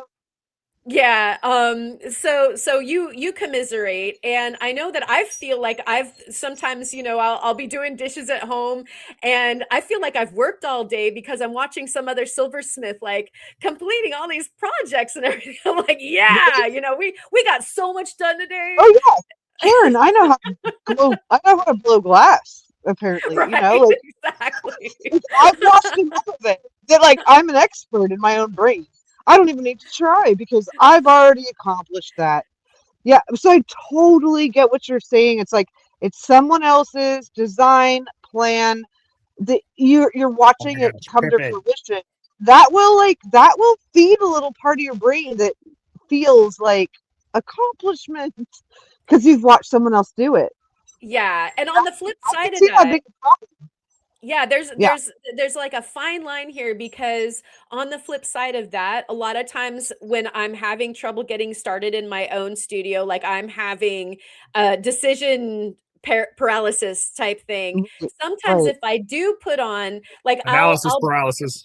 yes, I'll Yeah. I'll I'll put on a video of Theo's, or lapidary Dave is just grinding on wheels or something like that, because sometimes for me, having other people create in my space can Helps.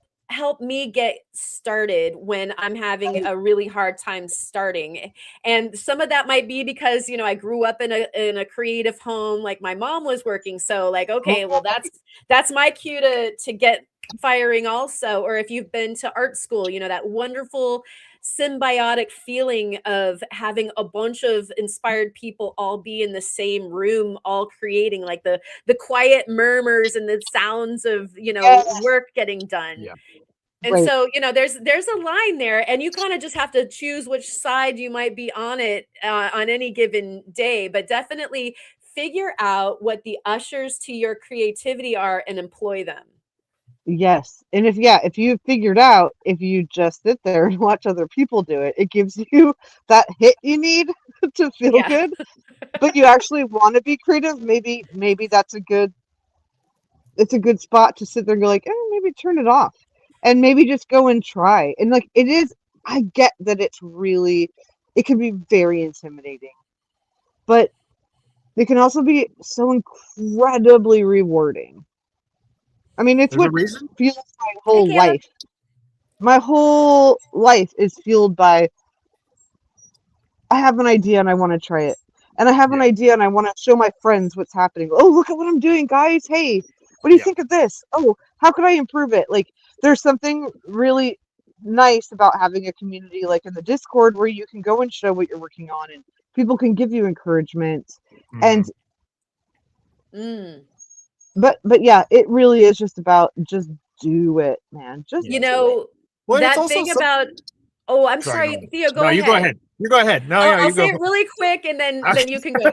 Okay. But sometimes, like, being accountable for it, like I know when I voice like this is what I'm doing to like Ma or Theo, Yeah. or like that I know if I finish this, They I get were to like, put it. hey Karen, did you do it yet?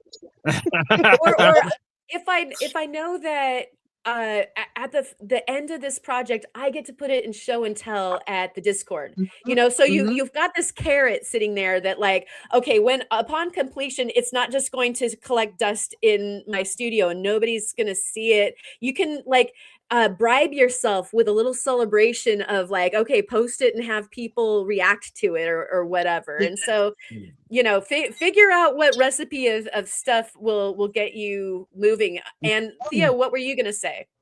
I was gonna say, when it comes to the watching stuff, it's hard with depending on the kind of content you're watching, especially like on a channel to channel basis. Like there are some where you watch where they're just so far in a league you'll never understand that you can't even fully grasp what they're doing because it's so advanced that you're just like get lost 100%. halfway through, which is really fun to watch, but it's also not very helpful. So It might make it feel a little bad.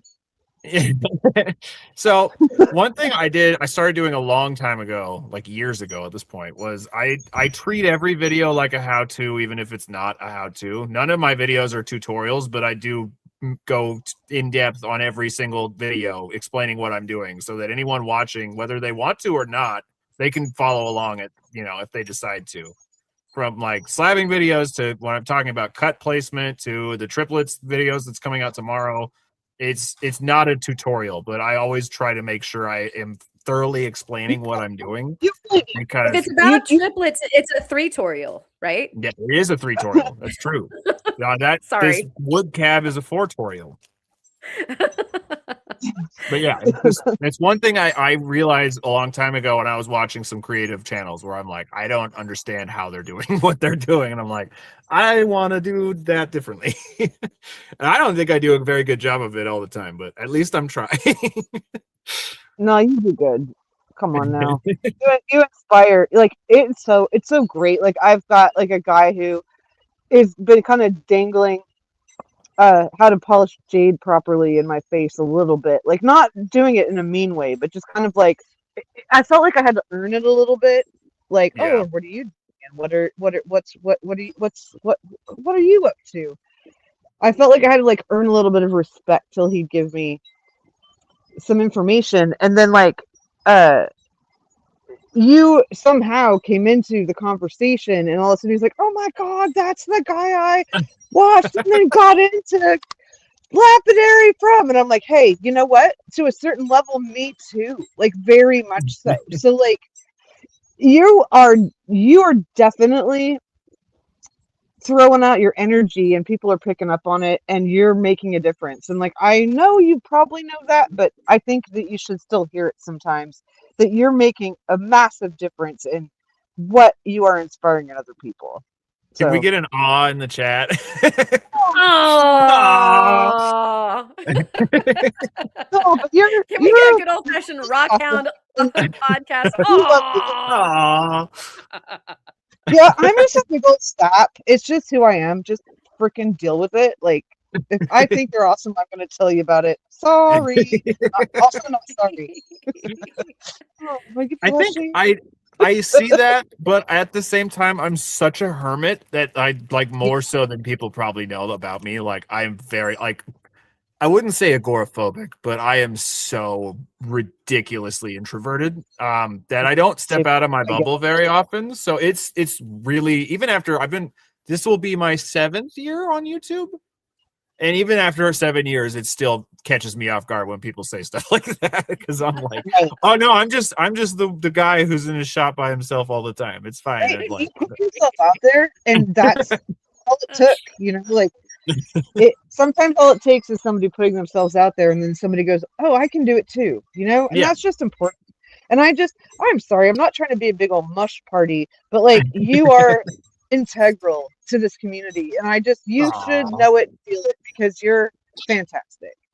Yes, Kyle just said it in the chat. It's so true. The last time for the last Spencer dig that was in August, I literally told Kyle, you are going to be my safety blanket, because there's going to be a lot of people there, and I can't do that because I need a safety blanket. Yeah, yeah, we were joking about how if we all found ourselves at an event that we would, like, all be, like, Huddled in a you know corner. yeah, in We're like, a we're total state of immobility because none of us people. Well, I mean, I'll say it here because this is, I mean, this is just how awkward and like introverted I am.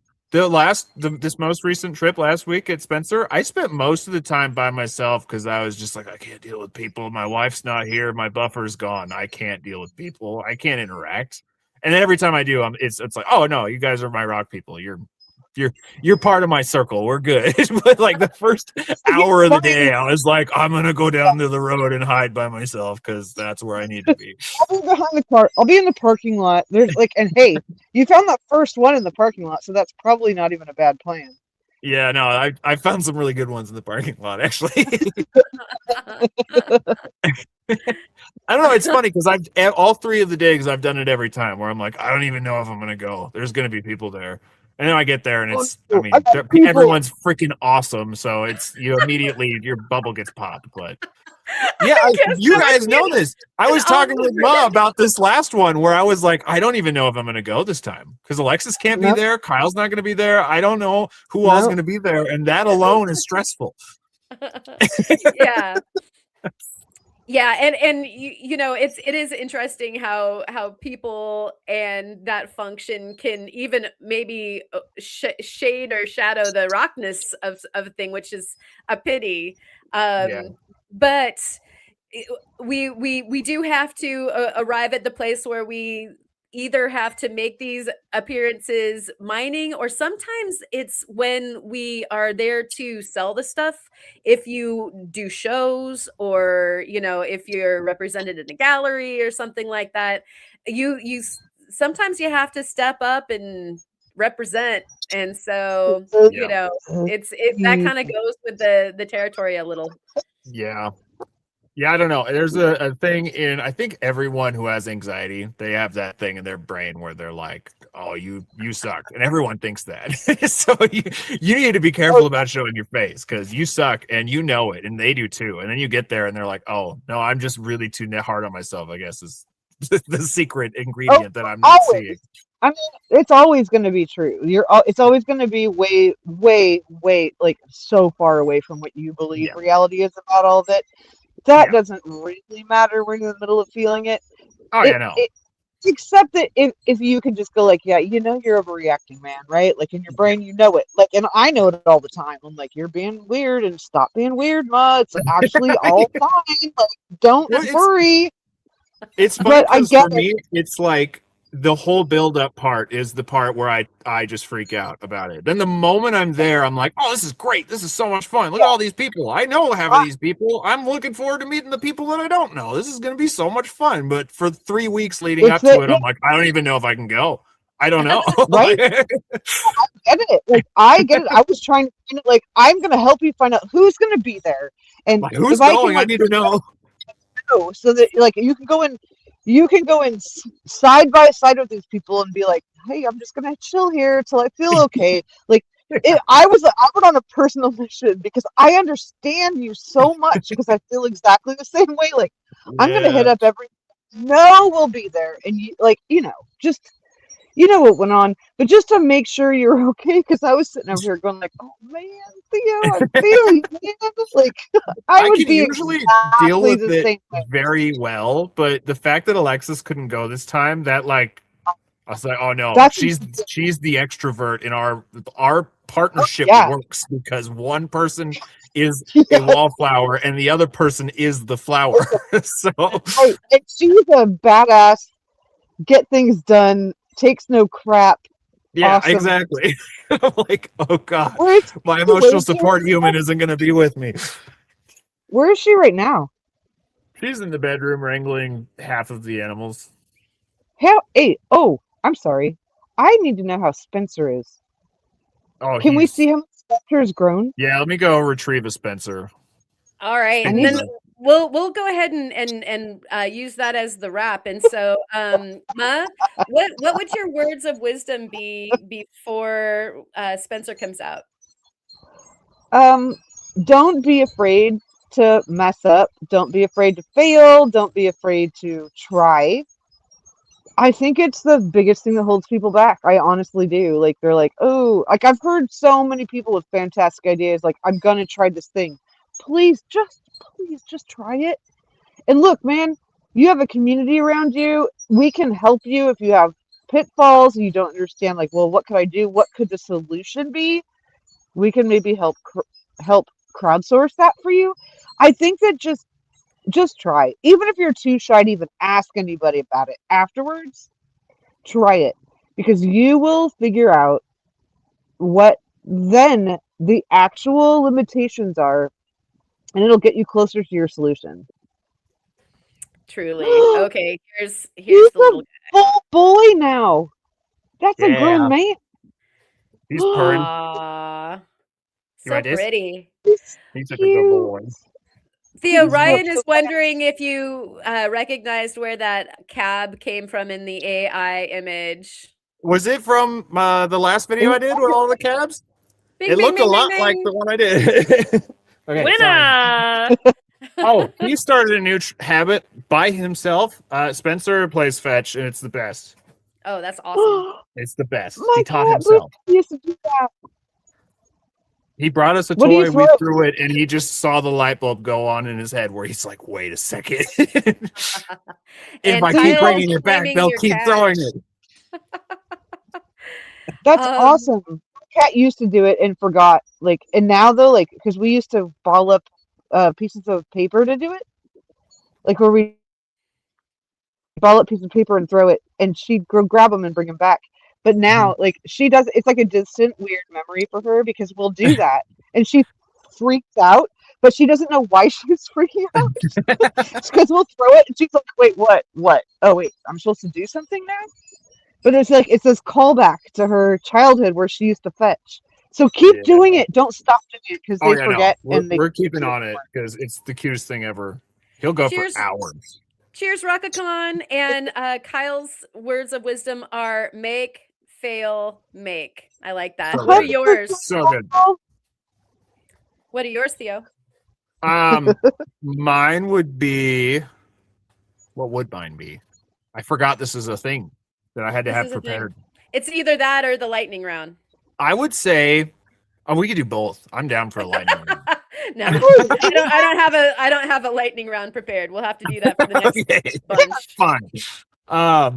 I would say actually tagging onto the story that I just said about how I every time for Spencer, I almost don't go because I'm so stressed out about people being there. People that I know. Like people that I know, and I get there and I'm like, oh, I know you. I don't need to be scared.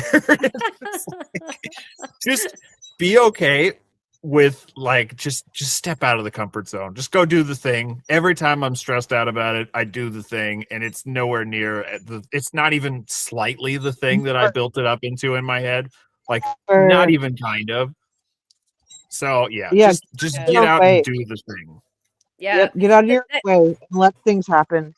Mm-hmm. That kind of is a segue into what I was thinking because, out of all the things that we've talked about as far as diving down the creative path and making sure that you go from plan to actual do, like make it a verb and all that good stuff.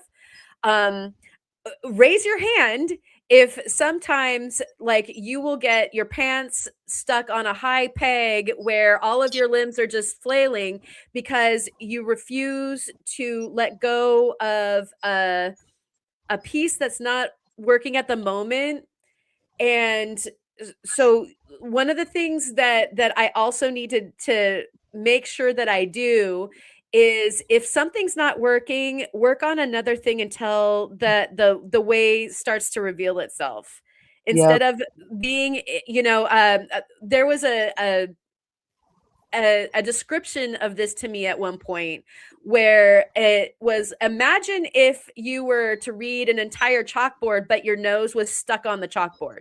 Mm-hmm. Like, would you be able to see the whole chalkboard? But you think you're really focused, your nose is like right on the chalkboard. And so sometimes like, it's leave it, like just absolutely.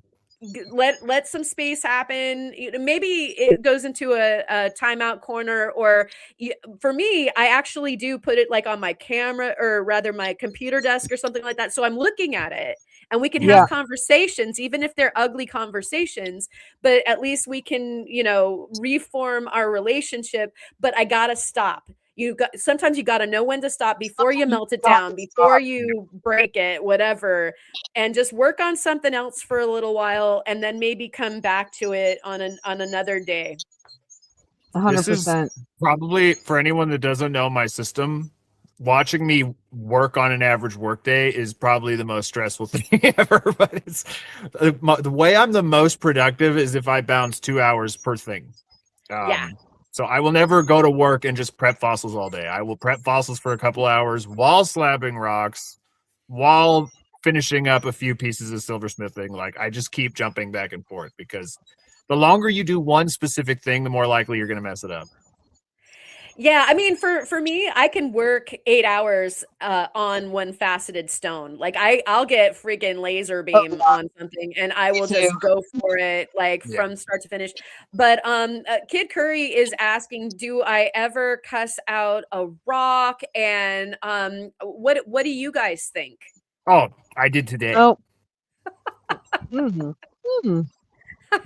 I did today. I curse myself out. Like, I never blame the rock. I blame me. I put the riot act to some rocks, man. Like, if rocks had ears, they would be burning. I've watched igneous rock like melt more. Yeah. This is where we diverge. Okay. So I do a lot of both, but mostly it's at the rock, but also me, because it depends. Yeah. Well, there's self-flagellation happens all the time. Yeah. Ironically, I do it to limestone. There's something going on with it that you can help. Because if I'm gonna cut, I mean, if there's like a fracture, it's almost always one on a fossil I'm prepping where something flaked that I did not want to flake, and then it's there's no unbreaking this now. Right? And it was so good. Like, before you've got like a perfect snail you're excavating, and then the shell pops off on one patch, and you're like, there's no undoing this. That's ruined forever now. I think I throw more than I cuss. What's your go-to cuss? I mean, you don't have to say the whole thing. It's definitely the F word. Okay, we're dropping bombs. I'd say I'm dropping bombs most of the time too. Yeah. Because Betty is like, what the feldspar? Like, I think that stuff, like, all that banality comes straight from my amygdala, and I just like blurt out just probably the worst possible, would embarrass my mom kind of cussing. Yeah. That's hilarious. Yeah.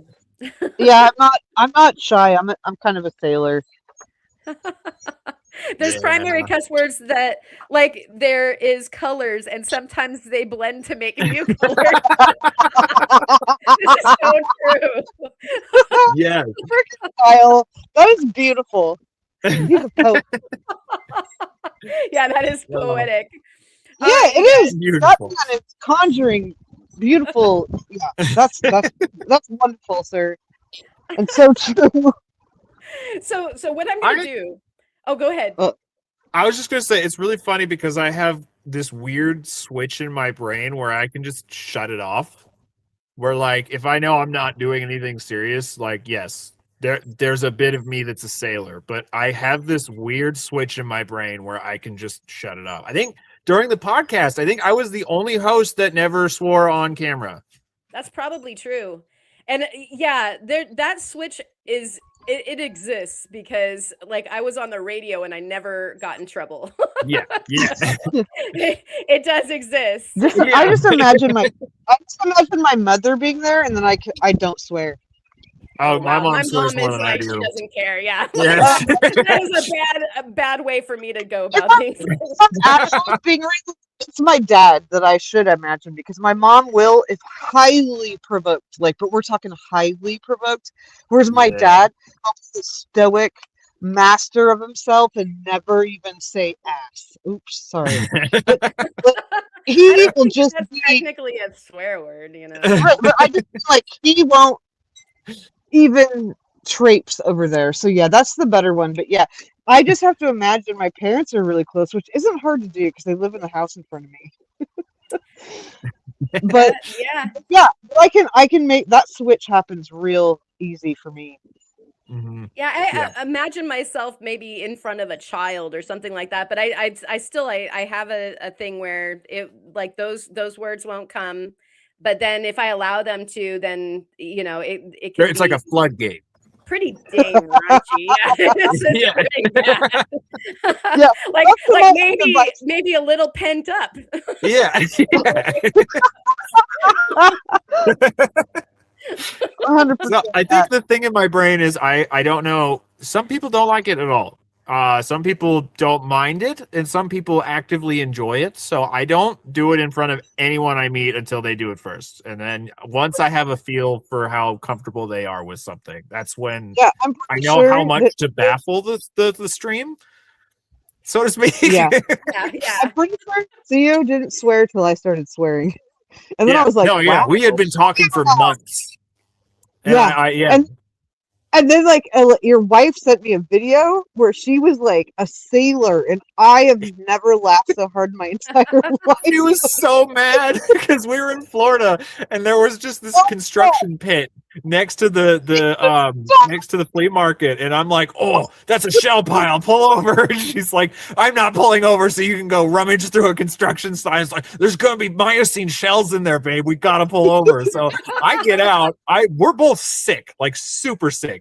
I made her pull super. over so that I could go look at the dirt pile from the construction that just finished, and she just takes a video of me from the car and sends it to Ma, and she's just like, I'm It's one so of the tired of this funniest man. things I've ever seen in my entire life. Like, I don't think I've ever laughed so hard because it was so unexpected. She was like, look at this MF over here in this GB pile of whatever. Like, oh, we'll just pull over in the middle of the field and like just going off. And then she immediately just like switched me to, and here's Phil Collins on my radio playing the best song that's ever been written.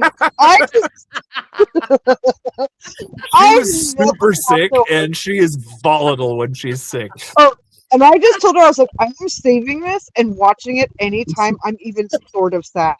Yeah. And I have that video up when I'm bummed, and I just start laughing, and I immediately feel better. It was like one of Yeah. the best things I've ever seen in my life. You're gonna have Oh to send man. that to Karen. Yeah, Oh, I've seen see, it. I saw that. That was yeah, on the way. Yeah. yeah. Next way we're Oh, going to talk about our significant others and what they have to go through with rockhounds. I'm sure that would Yes. be a subject that everybody would love to tune in for. I know. I want to get Alexis on. She would ramble. That would be hilarious. Yeah. one person. Meanwhile, I gotta go, you guys, Yeah, and so I still have to upload my video. I haven't made my thumbnail, and I haven't started uploading it. I just exported it right before we got on tonight. So wow, yeah. So thank you everybody in the chat. What I will do is start the credits, and you guys can, you know, just carry on until the credits are over. Uh-oh. So we'll just get that going. Since like the alive, everybody. You don't like ever leave ahead of time. yeah, Theo. yeah. No, we don't. Remember that one time we just started talking again after the credits? Yeah. Refuse to end. It just will never end. Darren, I think you left, and then me and Ma were just chatting, and then you came And back. then And you're like, I want to close the stream. I was about to jump in because it was in our channel. The link to the video was there. I could have come in. I just did. I was like, oh, should I? Oh. And I waited just a second too long, and then it was just over, and I was like, dang it. Yeah. Kyle is talking about post show.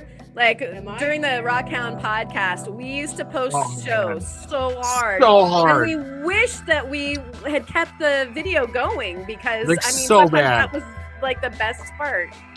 Yeah. Like we went on with Kyle, Wild Kyle, and then we stayed on for 3 more hours playing with filters. Oh my gosh. We stayed on with Ma'am Lambo once. It was like a 2.5 hour or 3 hour live, and then we chatted for another 3 hours. Like that was every week. Well, It was just and Rookie. I mean, Rookie. Oh, like man, he was oh. always like super long. like 8 hours, 7 Yeah. hours. Yeah, Yeah. like you're going to bed at 2 because we're still chatting. Yeah, like Yeah, every poor time. Kyle still has to edit, you know. I know. And we're just like talking about everything and nothing. Oh, I yeah, miss into it. the ether of the night. Yeah, I know. We're gonna. I think that there's rumblings of at the very least doing a get together so that we can chat over what was going on in Spencer and what's going on with everybody. I think we have a desire, right? Because I think Oh, we yeah. were talking. Oh, yeah. We were talking about Kurt, and then Kyle. Kyle, was he in on that conversation? He's here right now. We should ask him. Kyle, were you interested on this thing that I haven't talked to you about yet? Not putting you on the spot or anything. Not just putting you on right the there in spot, chat. but also decide right now because time's Yeah, we time's need an answer. We ticking. need an answer. No, when we were at Spencer, you and I the day before had agreed, yeah, we'll come on the live. So I mentioned it to people that were at Spencer, and like half the people were like, "Oh, I want to do that." And I'm like, "I will get this ball rolling." Are you here? I'm not very good with logistics, so I'm the idea guy. Yeah. So I was like, Yeah. I will tell Karen that is the extent of my involvement. Yeah, and so if we live stream it, then we don't have to worry about editing, and so there's no work for anybody to do. So I mean, can pretty you much. say no to that? You can't say no to that. Pretty much. Here, your wife I- just linked me directly to that video we were just talking about, and then also said, "This is not live appropriate." No, it's not. Not at all. Dante, please wait a second. I'm sending it again in our chat just so you guys can enjoy it again. Hi, Dante. Hi, Dante. Dude. Oh, Dante! Oh, sweet. Gosh, what are you doing, Dante? It looked like licking the camera, maybe. Something Yeah, like well, that. I saw some had tongue my action. phone plugged in, and she was like pulling everything down. And I'm like, you gotta just stop for a second. I can always tell the moment they get released because they all just swarm me. Apparently, Alexis is done. Yes. Heard that we were wrapping it up, and Kyle says no more late night edits. I think that's a good words of wisdom for everybody. Yeah, no. Well, it would be live now anyway, so there is no need for it. Exactly. That's the beauty of just going live. And Yeah. I mean, if anybody decides to toss a bomb, it's okay. Yeah, it's fine. We're not for children. We're all adults here. Yeah. We're apparently all adults. Are Hey, Gosh, maybe. why are I you don't know. so It's hard? negligible. Oh, hi. Everybody, thank you so much for coming, put the Piercy. I don't think I said hello to you earlier. Oh, you're finally saying goodbye now? Sorry. Oh no, I was Blame Alexis. saying thanks to everybody. Yeah. I mean, Steve's still going, so I think we can still go. I mean, Can we just keep this rolling? yeah, I mean, he's still going How long does it go? until he's done. That's Wow. deep, man. How long is a piece of, It's true. What's that? I said, how long is a piece of string? I don't know. How Is long that- is this piece of string? That's the thing. It could be Are you not any supposed length. to That's the whole point. Oh, answer there it that? is. Oh my Oh, God. All right. no, I guess You were I guess so it's cute. indicating that we're done. Hi, Dante. Oh God, dude, what are you doing? All right. Good night, everybody. Good night, Let's everybody. Good night. We'll God, you see guys. y'all. Okay, the Bye. animals are telling me I'm done. Bye.